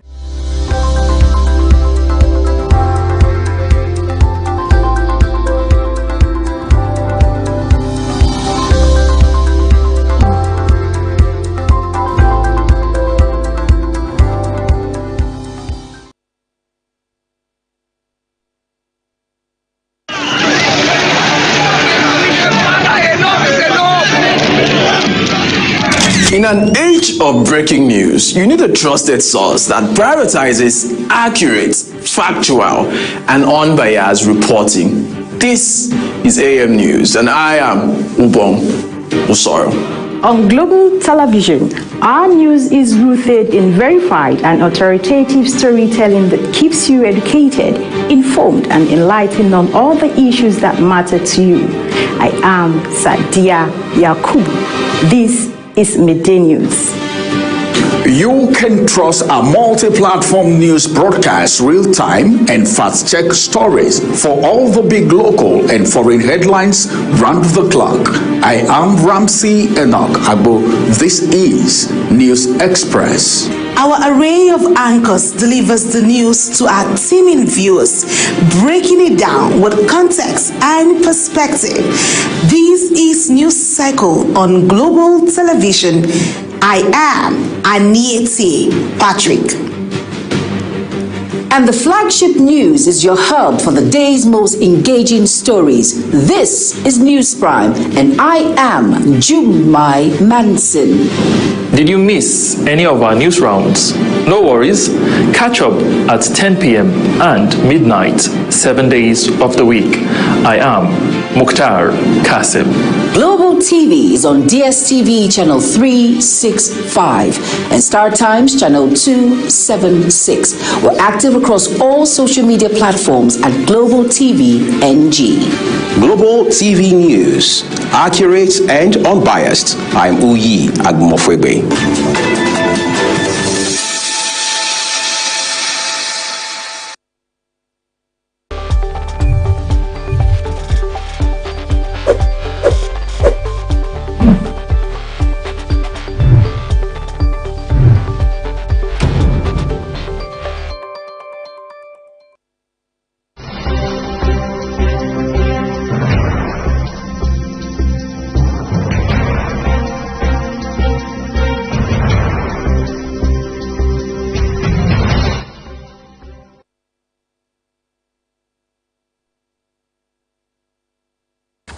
Just last Friday, about 4 days ago, was Democracy Day, and we opened our live studio for conversations from morning till evening. And the focus was basically on Nigeria's 27 years of democratic practice, how far we've come, where we've missed it, where we are today, and what the prospects are for us as a country. As it stands today, we've seen series of policies, we've seen all kinds of agenda, including the current one known as the Renewed Hope Agenda, being midwifed by the President Bola Tinubu-led administration. As of this minute, by what metrics do we measure whether or not government, particularly the current administration, has been able to deliver to a very large extent the so-called dividends of democracy, especially from an institutional standpoint? That's the conversation we're having for the next 1 hour, and we are joined by Dr. Sule Iko Sani Sami. He's a governance expert as well as a chieftain of the ruling All Progressives Congress. Doc, it's a pleasure to have you in our studio. The pleasure is all mine. Great. My colleague Priscilla and I will spend the next 60 minutes with you talking about some of these developments. So like I mentioned at the top of my introduction, last Friday was Democracy Day, usually a big day for Nigeria. The president, the leader of your party, took out time to list out some of the things that this administration has done so far. I'm trying to make you be a judge in your own cause. When you look at what the president's listed, at least the major ones, vis-a-vis the things you hear from everyday Nigerians, at what point do we draw a balance? Yeah, it depends on the perspective you're looking at. Naturally, I'm a very optimistic person. I believe that when leaders are elected and they get to be in office, it's the responsibility of the citizens to ask questions. Asking questions has to be specific questions. And we'll look at it specifically and look at where we can actually start drawing curtains or start applauding the government. I would like selfishly look at the infrastructure, what the integrated financing has done to the infrastructure, particularly from this part of the country, which is not And I saw what Ilela to Badagry Road will do to the northern part of the country. And by my assessment, 1,000+ kilometer stretching from the north to south is the singular biggest infrastructure the north has seen in the last 40 years. And that particular infrastructure, if completed, I can tell you that 87%, to be precisely 90, is actually striking towards the farmlands, the agrarian communities, where you and I that go to the farm will be able to move our farm produce to the southern part of the country. So, based on the analysis of the economic effect that road will do in the long run, because when we're actually criticizing, we look at the long effect of a particular policy, not the short political gain. So that is very important to me. And I also want to go a little bit, local. During the past administration, there is this project they call Rural Agric Projects, which are roads that are constructed from rural communities to federal, where agrarian communities can actually move their produce from their local areas to the upland or markets or urban centers. My community benefited from that particular project, but it was abandoned. This government came through the effort of my governor. They made investment. That is the only singular road connecting my senatorial district to my state capital. That road was not done well in the last 20 years, and that road is done. So I can tell you that when I look at the Health Services Committee, which is actually the one emanated by the current Minister of Health, which is providing ambulance services and community emergency healthcare services in local communities to the states and other secondary centers, that access road is going to provide a medium to which we can save lives from women that are nursing mothers, children, accident victims. And I can tell you, all these ambulances, you could Google that, is actually free when you have an accident or otherwise. The dissemination of information concerning this particular policy is poor. People don't know much about it. So who do we blame that on? And I can blame that government cannot be 100% perfect. There will be weaknesses in other areas which I kept on advocating. The way we advocate about policy of the government is not locally well disseminated enough. So it is us, which are chieftains of the party, we believe in Nigeria, we believe in the success of our land, we keep on saying it to the ears that are here. And gradually, just like I said, government is a continuum. Whether we like it or not, any policy a government actually churn out, we have a duty to ensure that that policy succeeds, because it's not for you and I. I am from community, all we do is farming. Our community just need to go to the farm, go to hospitals and go to school and move around, that's all. So those services are very critical, and that's actually why it matters. And we keep on saying we can't be throwing blames, but we keep on advocating. Where necessary, we criticize openly and tell them people need to be advocated to push these things so that our people will keep on benefiting from all these things. So that's for that. And if I go a bit onto the issue of oil subsidy removal, which is a very highly debatable policy, and we all know that. I apologize just to bump in. The experts say it wasn't a policy, that it was a knee-jerk, if you like, reaction. No, it's actually a policy. Was there a framework around it prior to late 2023? President Asiwaju was a governor. He has been a leader of opposition.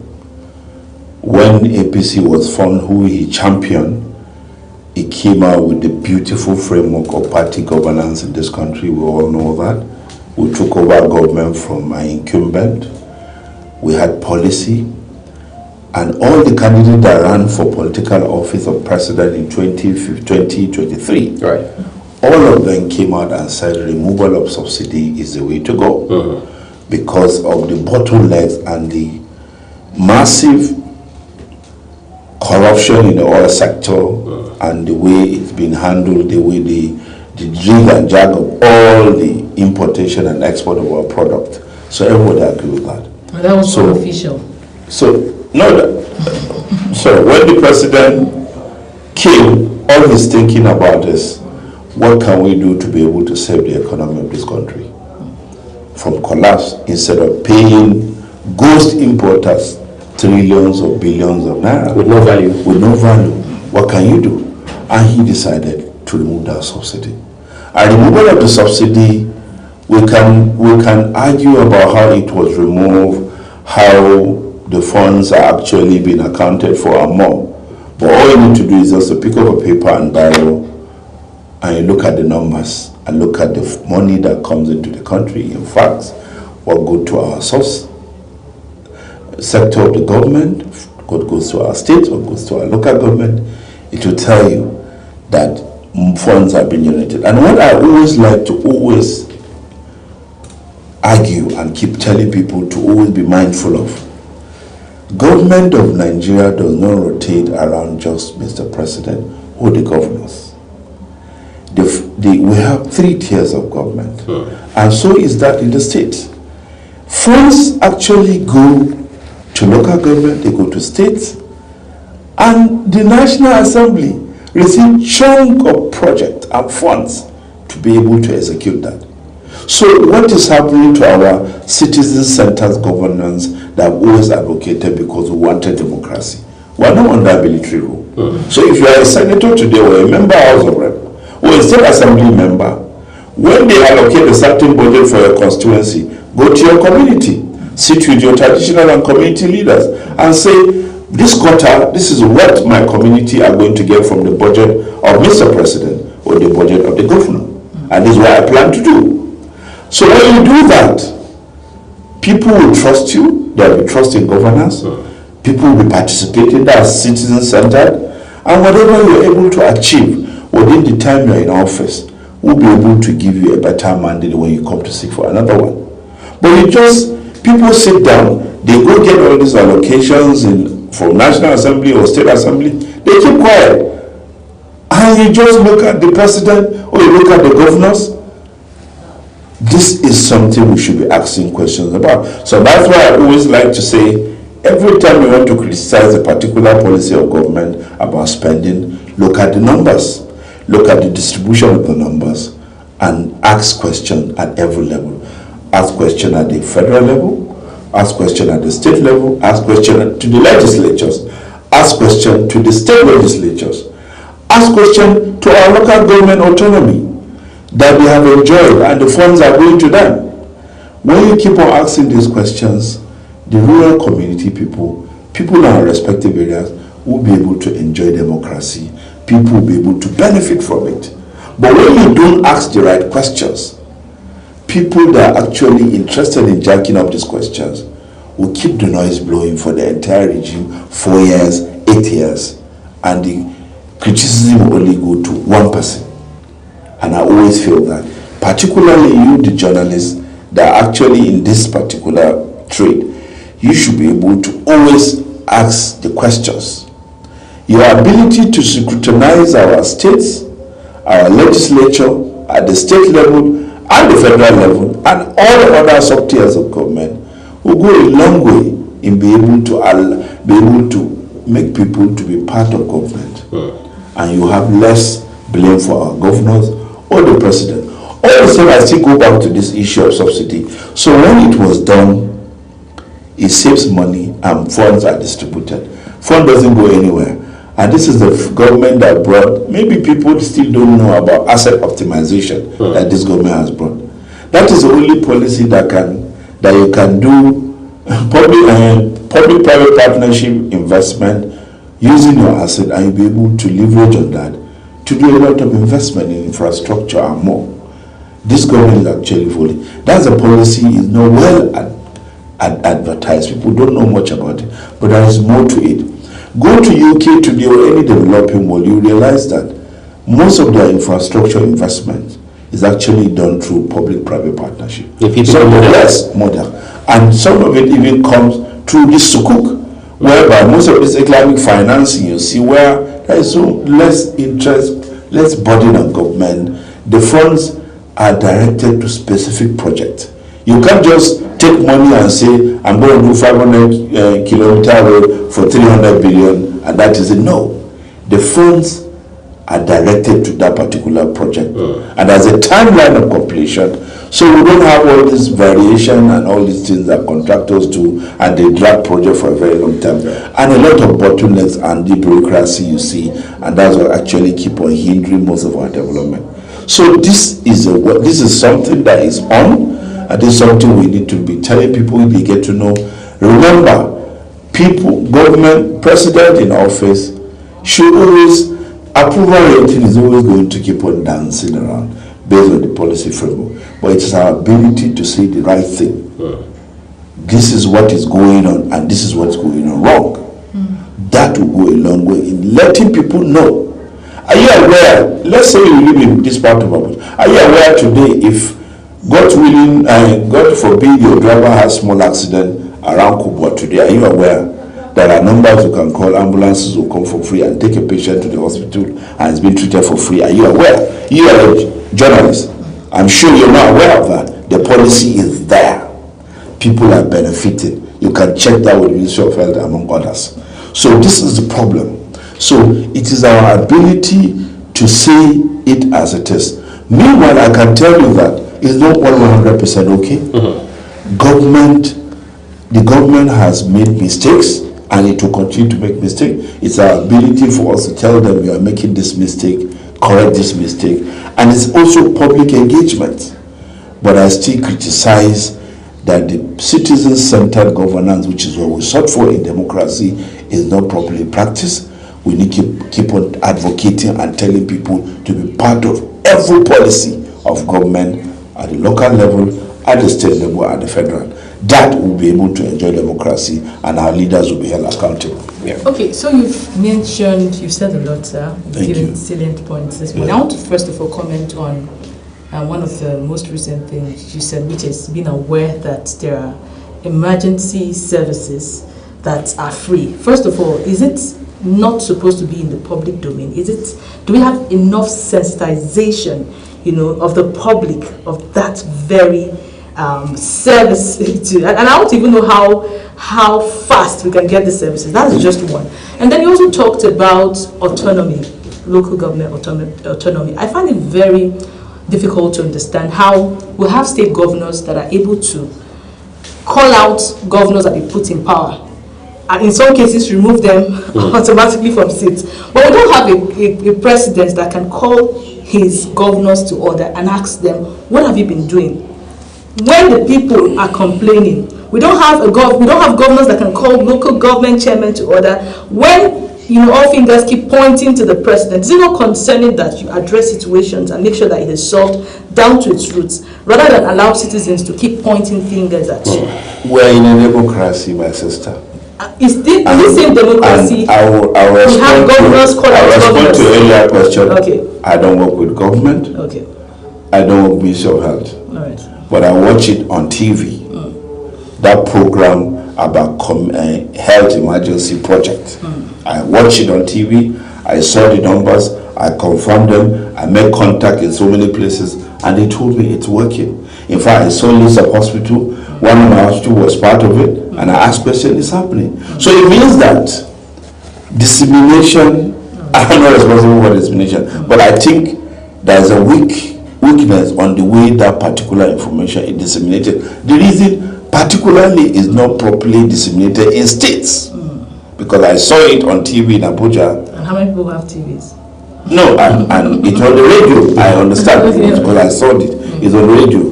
But just like I said, dissemination of the information is also another factor. And the issue of governors being changed or president not being changed, there is distinction, there's a division of labor, let me put it that way, We have a president.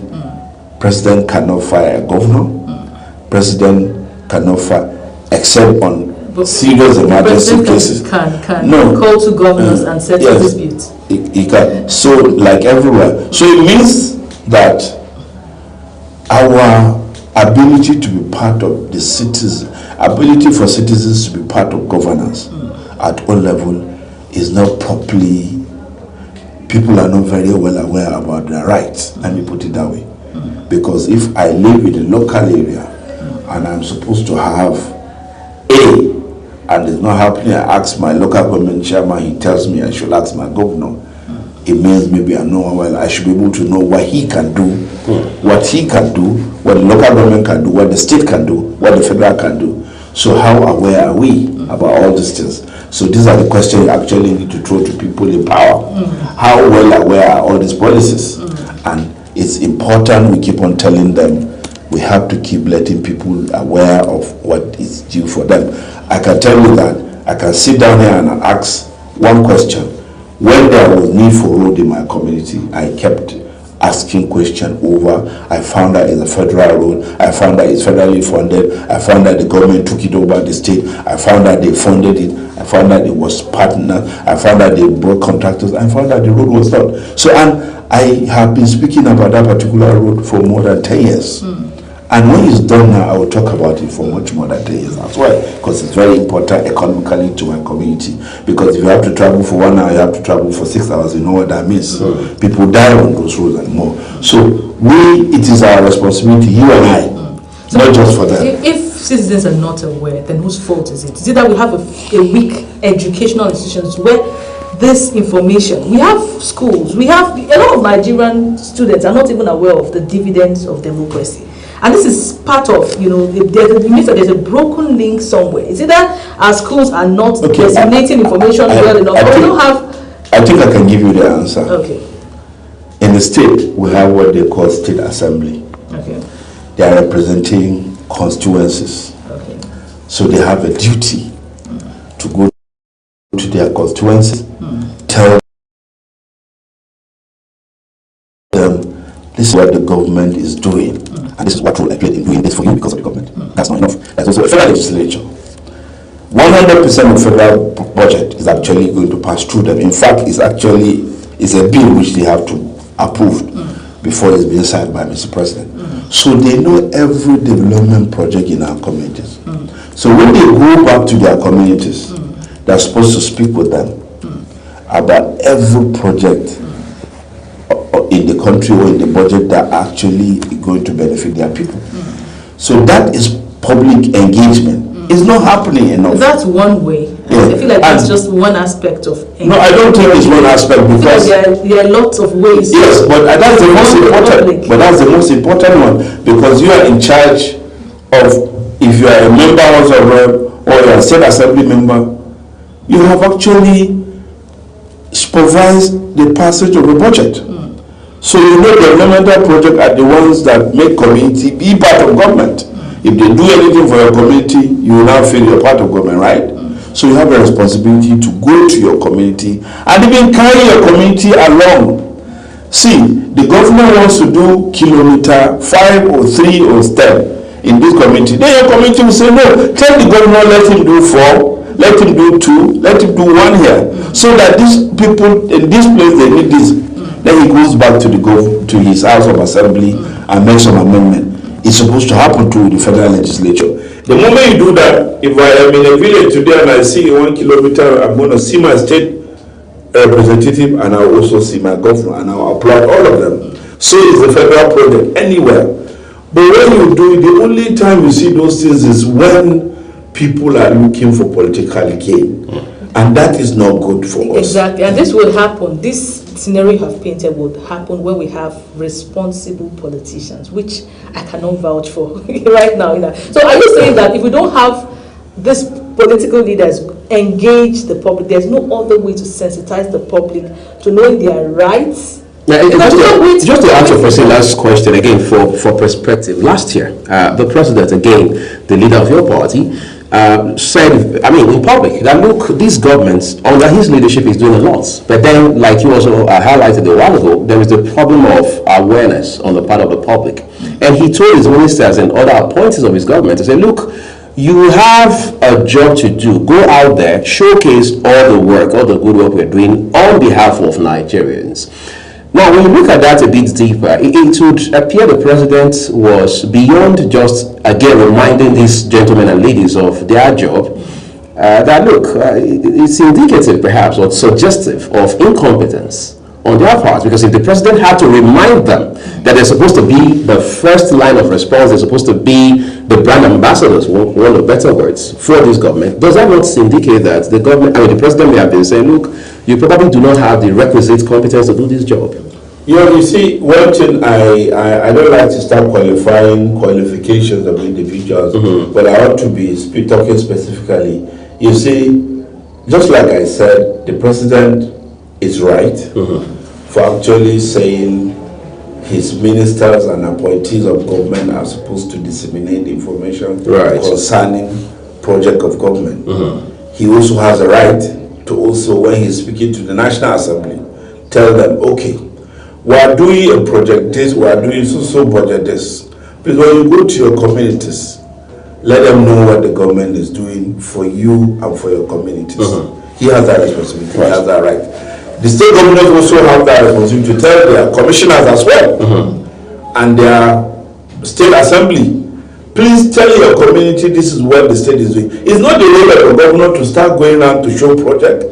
He has commissioners, he has state representatives, he has special advisors. He has media handlers. He has media handlers. So, but it is not happening in some places.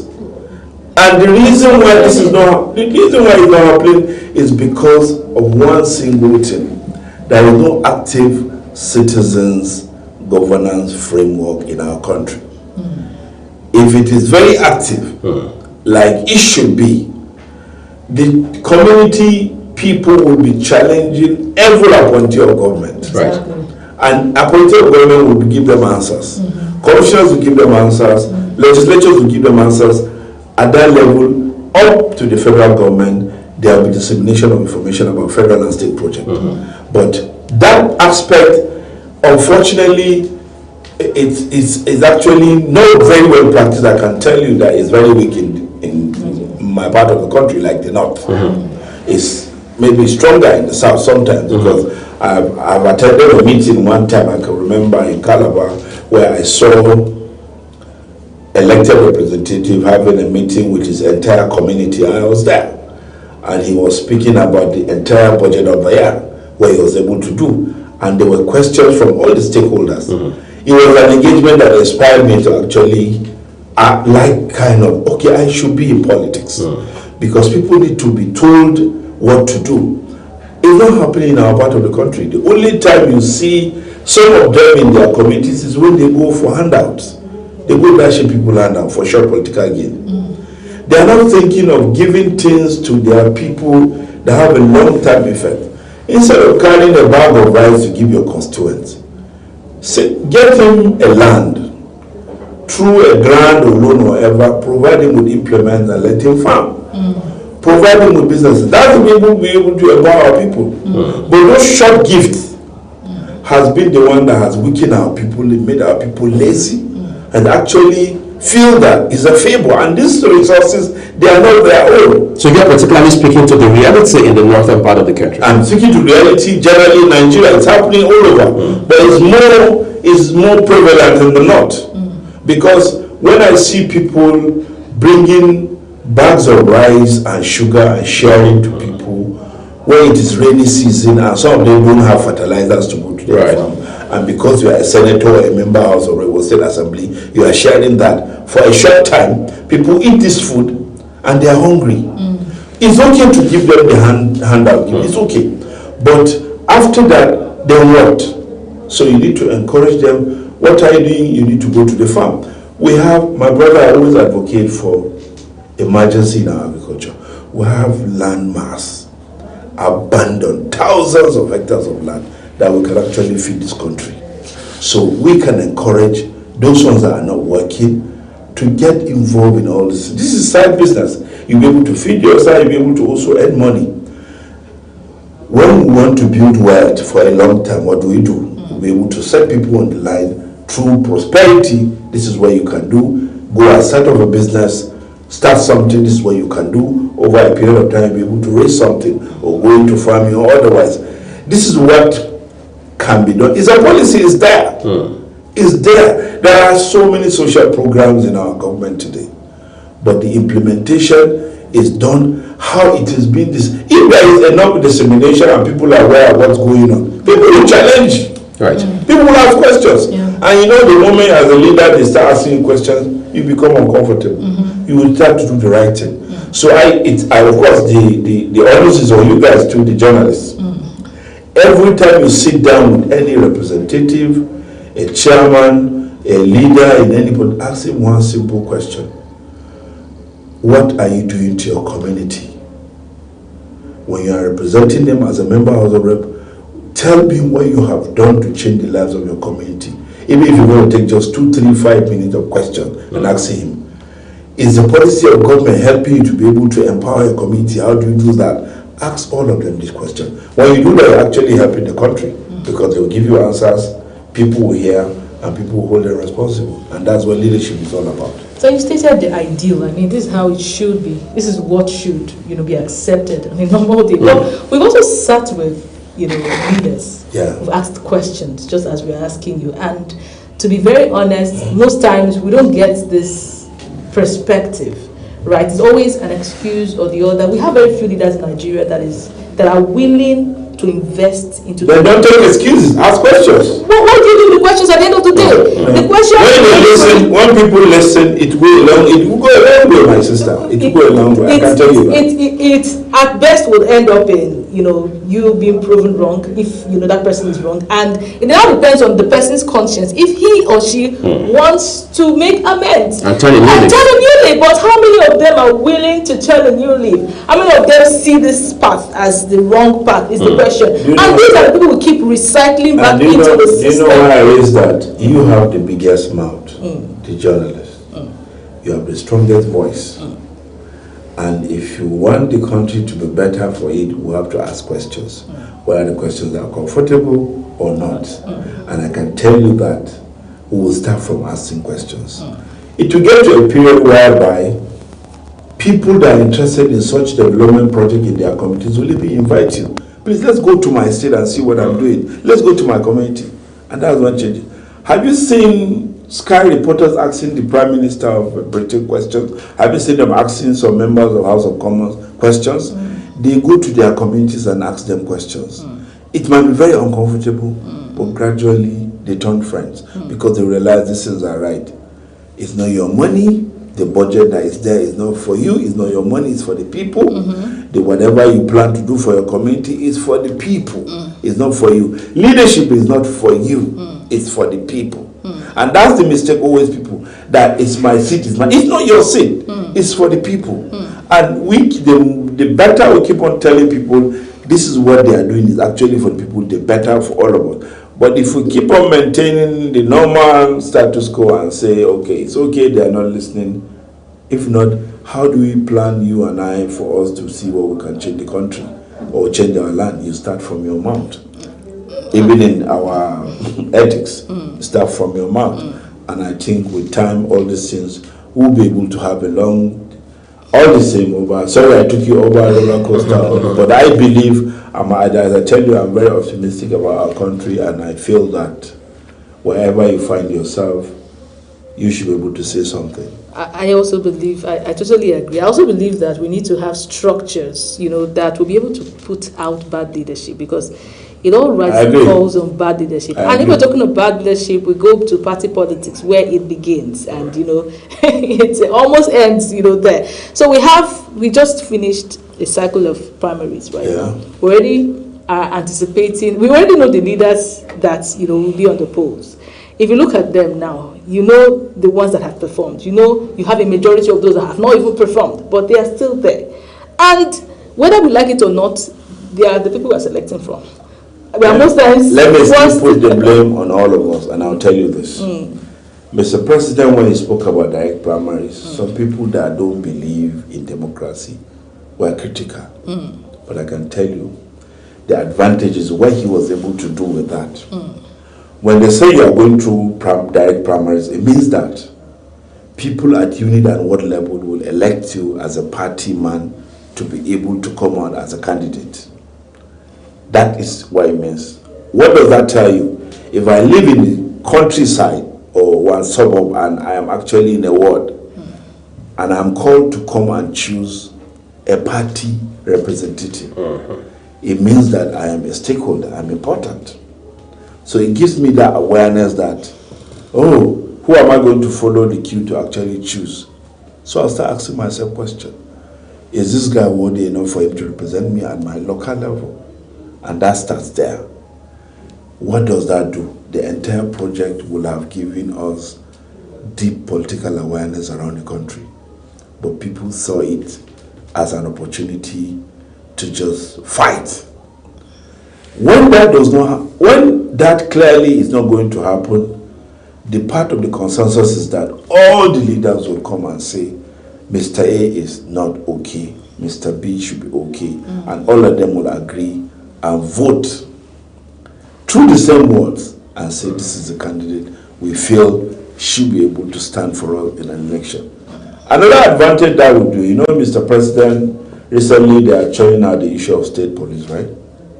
What does that tell you? It means that there will be community policing. How do you enjoy security policing or community policing if you don't even understand what it is? It means that if I'm in my ward today, there are a number of police that will be there that belong to my community, that me and you knows them, we are in the same community. It means that whatever happens, that is the word police is your friend will work that time, because I'll walk up to you and I'll be able to get that. That awareness alone, that security awareness that is going to take it to every ward of the country to make sure every police officer in every ward of Nigeria is there representing his community as a security person. And with the proposal of Mr. President, the number of police they are advocating, everybody will go to sleep. People will be aware of their security. They'll be aware of their leaders, who they choose and all that. They will now be aware of you, the leader that I love and I want you there. What are you doing for our community? That advocacy, that orientation, that dissemination is still not properly handled. If it is well handled at every level, I can tell you, you know what that will do to our community. Go to see the way police system is practiced in Europe. It's just a phone call away, and they are there. Not that they are so effective, no, they are enough. They try to get numbers in every community, in every town, in every city. There will be enough. A certain number of police per head, and that will go a long way in actually bringing our country to be better. And that's my perspective. Again, it boils down to dissemination of information. You mentioned, the intention of Mr. President when the new INEC, the new Electoral Act was put out there, that emphasized on direct primaries. I can tell you for a fact that a lot of Nigerians understood direct primaries after the outcome of direct primaries. After. So a lot of people didn't know what it was. So you put out laws, and somehow, yes, the media can do what they can, but we need institutions like INEC to help sensitize the public. When you say there's an electoral act that involves direct primaries, let the public know what direct primary is. Don't put it as jargon. So it means you need to give credit to the president, because when they wanted to do direct primaries in 2018, I think it was done in Osun and Lagos. Even in Kimberley lost their assets. So imagine if it had become a law and it was part of our law, and all these shenanigans in our politics has made it that, okay, they can't choose you. Even if you are going to go to all the villages and just show your face for just to emerge as a primary election candidate alone, that will be able to actually let the people in your community know who you are. People will know you, not just your posters, right? And they will now say, okay, who is this man that's going to, they will say, he's supposed to be your representative at the state level or national level. Okay, when you get there, okay, what are you going to do for our community? Continuous question, at every level will be able to give us good leaders, whether we like it or not. That's the truth. I totally and as you go back to awareness, how far we go on this is also very important. Because we tend to always want to blame the people. You guys are not aware. You need to know more. And then institutions that are supposed to help us to know more. During the primary election, we saw shabby, funny outcomes across different political parties. Including your including APC. the APC. The counting of numbers and everything was in an exponential rate instead of a normal arithmetic. APC, they are numbers now. So it's not just about bringing these laws. It's about putting it a structure. It's about having trusted institutions that the ordinary Nigerians do not have to rack their head over how it will work. Because I trust an institution that has been put to monitor these things, to do their job. But they don't do their job, and we blame Nigerians and say you're not aware. You do not know what was happening. You're not active. You're not active. I mean, we're supposed to just enjoy the dividend. We're supposed to just go, select leaders, and then enjoy what comes with it. You are supposed to be part of government. You can't just... We are, but the problem is we have institutions. What did INEC say about all the shabby primary elections that held? We've not heard a word from them till date. People came out on social media using their phones. Nigerians have been talking, but nothing was said. It was all on deaf ears. And just to stretch that a little further, Doc, I mean, to support the position of Priscilla, we live in a country where experts, even, politicians, high-ranking political figures, home and abroad, have said that the political class to which you apparently belong has successfully, over time, weaponized poverty against the people. And as such, is it not unfair, is it not gross injustice to now also blame the same people against whom poverty, systemic poverty that is, has been weaponized to say you are not participating enough, for the average person thinking about what to have for breakfast today? I don't agree with you totally, and I'll tell you this. Government is for the people. By the people. In principle. It's not easy. We allow it to remain in principle. In reality, that's how it's supposed to be. We, who? The people or politicians? Okay, let me ask you a question. When was the last time you voted? Well, my work will allow me go to vote. No. I have to do essential. So that's why I say, when was the last time? I did in 2015. So you see, so from 2015 to 2026 today, you've been busy. Because I do essential work. I'm a journalist. Essential work, aren't you allowed to go and vote? But we need structures that can even allow people accountable. Very well. If we have a system that would allow journalists to go cast their ballot. Okay. I mean, there's something called early voting. You mentioned Europe a while ago. There's something called early voting. So you don't blame a journalist for coming to, It means that what have you done on your own to make sure that you go to vote? We keep advocating for early voting. We keep advocating for things like electronic voting. And the politicians don't let that happen for reasons best known to them. Okay, I will agree with you on one thing. The issue of weaponization, the way our constitution is actually drafted by the military, there are a lot of challenges. The institutions need to be stronger. I can tell you that, but it's a work in progress. And the best way our institutions can be stronger is when we start electing people that are formidable, people that can see truth to power. But it's a gradual thing. That's why I don't have a problem with opposition parties against us. I love to be challenged when I'm in office. When you challenge me, you're only making me a better person to be able to do well.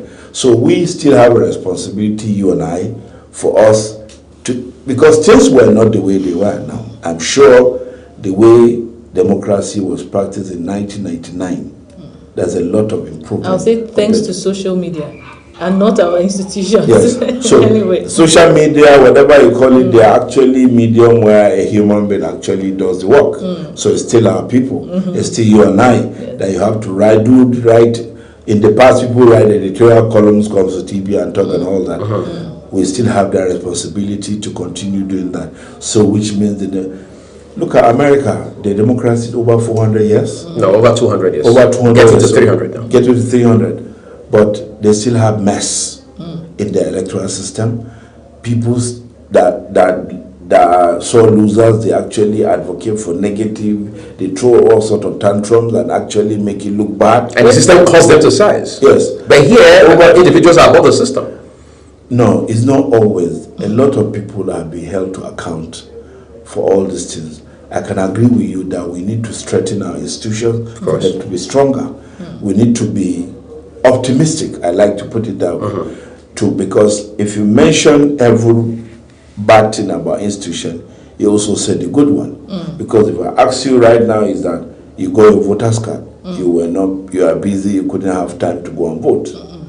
And if you had gone to your office and tell them that I want to go to INEC to change my polling booth to Abuja here, No, it's there's a break time, you can walk to, and make sure your polling booth maybe is in Garki here, your office will give you at least 20 minutes to just walk, or 1 hour to go. You even have a free day that day so that another journalist can walk your walk. You go there. But that journalist will not vote. I'm not trying to. Somebody will have to not vote. Somebody will have to not vote. That's why I said I'm not trying to actually put the blame. I'm trying to say that we can actually do better. Our institutions can do better. And we should. Because there's no guarantee that I go to a Garki and I'll be given preference to look at my when there's a long queue there. I'm planning to spend. When you believe in a system, yes, that system eventually you will strive towards making that system better. I'm always an advocate of good governance, and I can tell you that I have been, the moment I heard about that primaries in 2017-18, I've spoken about it in every forum, and I'm speaking about it today. I believe in good governance, and I believe that we have children, this generation, over time things will change. You don't just sit down and assume. I actually fight negativity everywhere I am. I love this trend of positivity, and I believe that advocacy will continue over time. It will be better. Institutions will be stronger. They were not better than how they are now. You and I agree that when government comes, things change. Over time, there will be weaknesses, there will be lacuna here and there. But over time, things should change. Because guess what? Whoever is in office is not going to be there for your lifetime. He's going to be there 4 years, 8 years, at most the person goes. So we have to be optimistic and believe that things will change and work towards it. Always, as much as believe in it, keep working towards it. As a journalist, you have a tool. If I have a tool like you, I will just turn to like a parrot every day because it's what I will be singing. Chief, your optimism is very contagious, I must say. But let's now talk about things that dampen this optimism. Yesterday, there was a court order saying that, look, directing INEC very squarely to say you have to register a couple of parties. So far, news is reporting 5 of those parties, including the Accord Party, for example, on which platform we understand the incumbent governor of Osun State is going to run or seek re-election into office. And then the ADC, the party where former Vice President Atiku Abubakar is also running for president, has been delisted. You have the ZLP, you have the AA, you have a handful of other parties, 5 of them in all so far. We don't want to go into the legal process, the rigors of the entire judicial process. But let's now talk about how that we are learning that there is a subsisting appeal court order that establishes that this party can continue to run as they are today. And then people say, well, INEC is, does its job essentially at the behest of the ruling party. Again, they say all thanks to President Bola Tinubu. How can your party extricate itself, absorb itself of blame in all of these political drama? You see, we're in a democracy. People are allowed to speak, see their minds and all that. But I can tell you that my president, even as a governor, has fought a more formidable opponent as a sitting governor. Fighting with the sitting president over allocations to your state. Is a very strong Democrat. He was able to make sure about 5 states were able to go back to AC. He is a believer and an advocate of democracy. Anyone can decide to just go and create problems in other parties. The president is too busy doing the work of governance than to go as low as making sure they eliminate everyone or our party. I'm not trying to put blame on anyone, but I can tell you that all the parties that might be involved in the long run should be able to check within and see where the problems. If they say it was filed by Mr. A, check who are the Mr. A. Maybe one of your people that was supposed to be a leader somewhere or somebody was actually antagonized and he decided to frustrate people. Or there might be infight. Anything could have happened. But I can tell you that APC is not a party to that suit. You have just spoken, you and I, about strong institutions, right? And it's clearly defined in our constitution that INEC is independent. So the court only directed the INEC. The Court of Appeal, remember, you say it has upheld that particular thing, they should maintain status quo, they shouldn't go further, right? So what's the problem there? It means that the INEC has to be able to do it. For us to start saying there is a directive, right? What is the position of the INEC on that situation as of today? It's simple. INEC is yet to formally state a position regarding this court order. Okay, of course, they have to wait for the CTC. As is so the we standard wait practice. for INEC. When INEC speaks, they will start asking questions to our institution. Mr. INEC, why are you, when there is a Court of Appeal ruling already, why are you getting this ruling? Why all of a sudden you are doing this? Then we'll ask the institutions the question. We shouldn't just close our eyes and start blaming the ruling party. We understand the situation we are is very, is hot, it's tense, it's democracy. But I still believe that President Asiwaju is a believer of democracy. He is going to contest. God's willing, is going to win this election, and against any opposition that will come out because of what he has on ground. And I believe he will want to contest against any opposition in Nigeria without having any fear for whatever reason. So let's believe our system will be able to protect any shenanigans that will come and want to pollute everywhere. But I can tell you, APC is not involved. Mr. President certainly is not involved. He's a Democrat. He believes in democracy. He has fought for democracy all his life. And I believe that the rule of law will still prevail and we'll have a very, very fair and fair election. But apparently he's the leader of every other institution, and he has that right to, inquire and make sure things are well and fair as a Democrat that he is. So I am not close to President. I don't know whether he has inquired or not.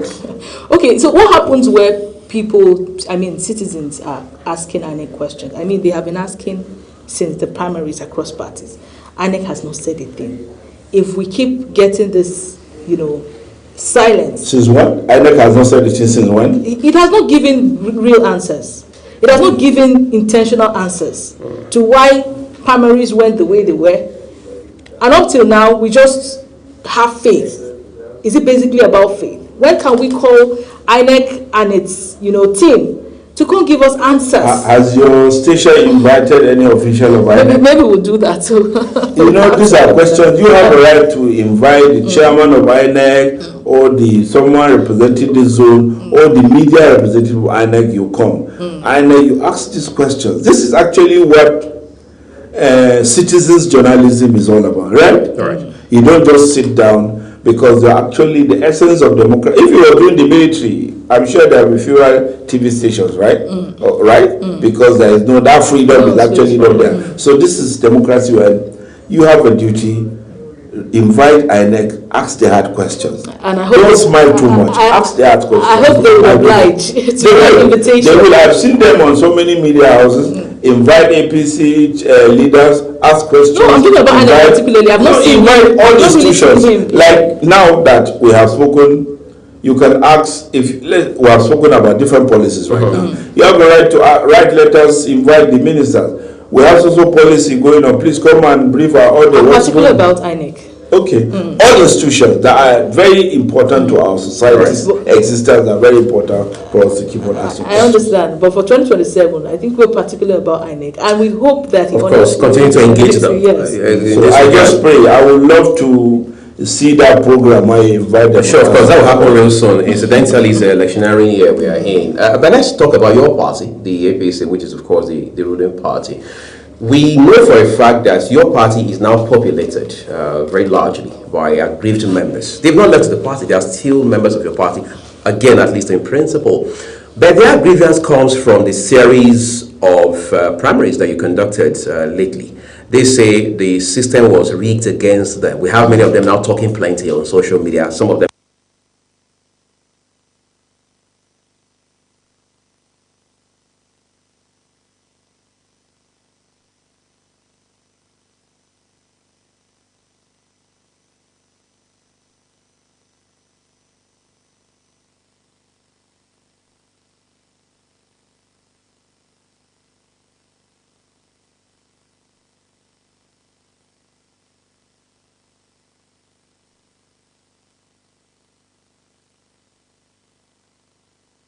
Our party has actually a mechanism we handle challenges for people that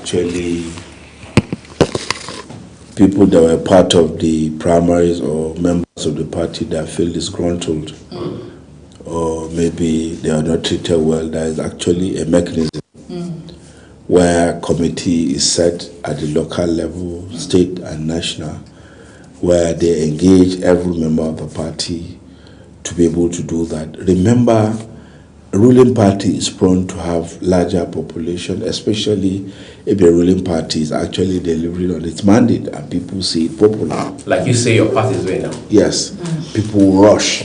They'll come in, they will leave party, all of us. I'm a founding member of APC, so I believe in the principle of the party. No matter where I go, I'll still come back. Because I actually at one time left the party too. What did when you I leave came back, I went to ADC. And shortly after, I didn't believe Was in it the system. recently? Yeah, several months ago, and I still came back to my party. Yeah, so in fact, because I worked so hard in forming the party from 2014-15, and I know how I work for the party, and I know 99% of my supporters are actually members of the APC, and they said, you can't build a house and actually crush it. I have to come back and be able to stand in for my people. So there is that mechanism already, and they are reaching out to a lot of them. And some of them... Did they have to reach out to you? No, nobody, no. I just told you few things that happened to my community, particularly is one of the biggest factor that actually attracted me to work with my governor. And of course, because of what he's doing to my community. And politics is local, you know.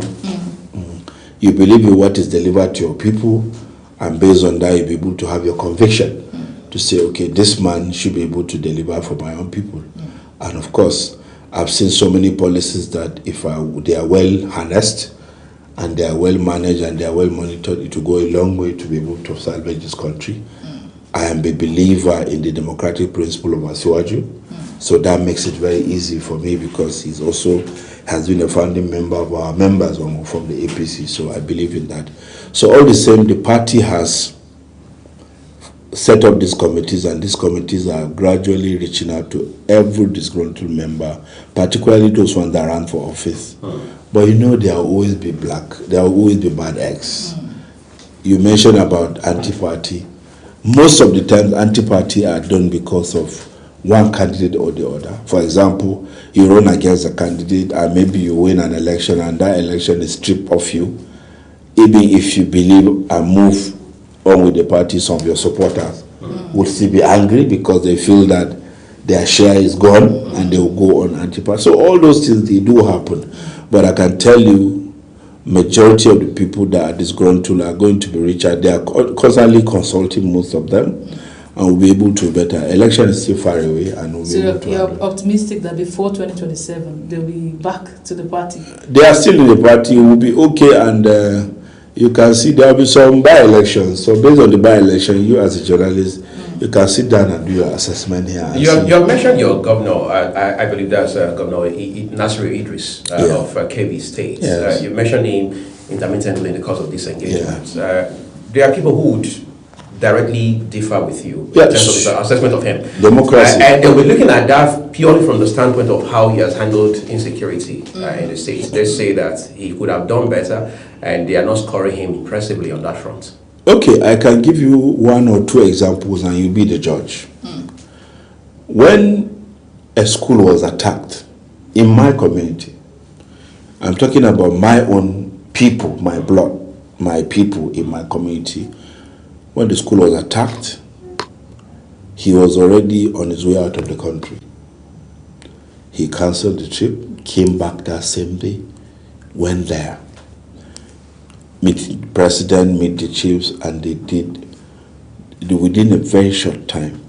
That's the shortest time they have taken to rescue schoolgirls in all these abductions, and the girls were back.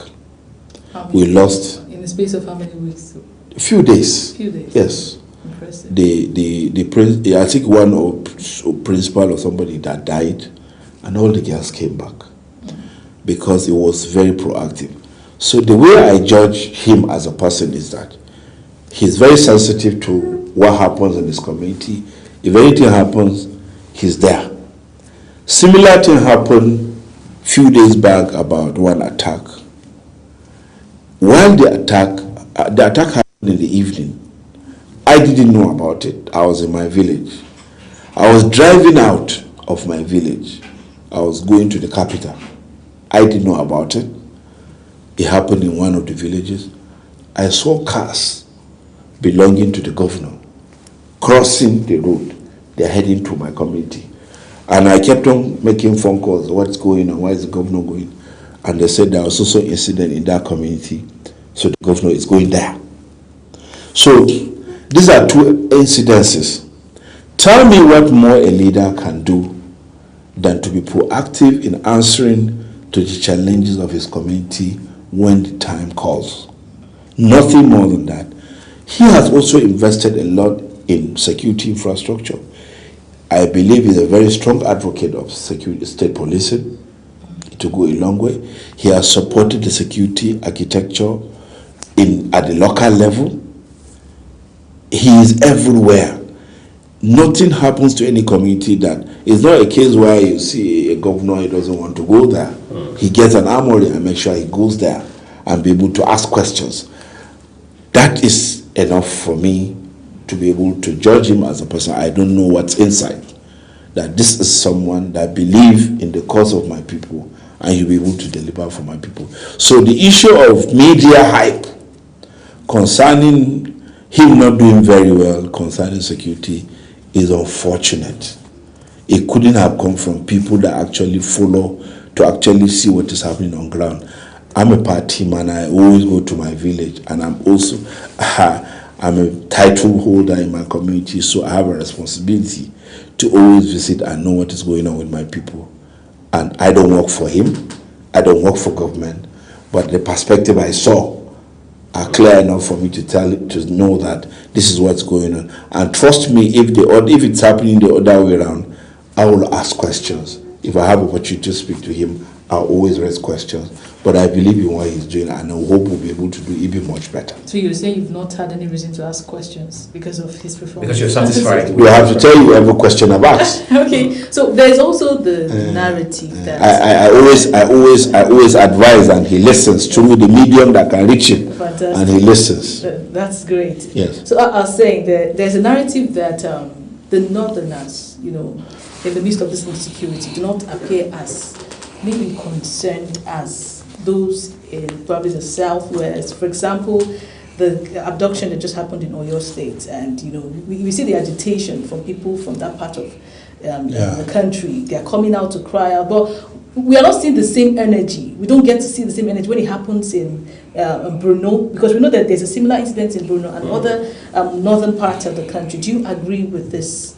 I mentioned to you earlier that we are not actively participating in governance.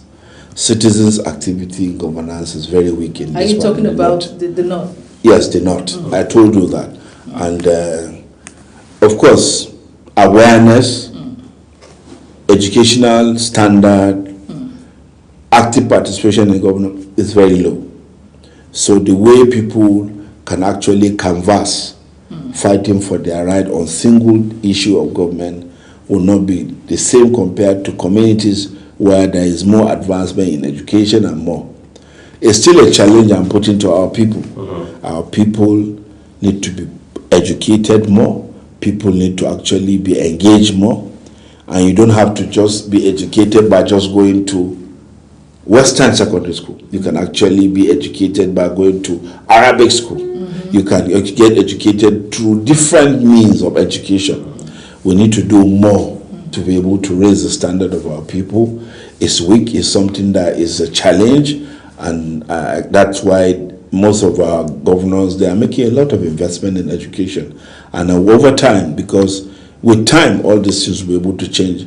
That has to do with awareness. As we wrap up now, again, this is coming from a place of curiosity. one would have thought a politician of your stature and given this intensity of passion that you have for serving your people, you should be in the ballots in 2027, but evidently that's not the case.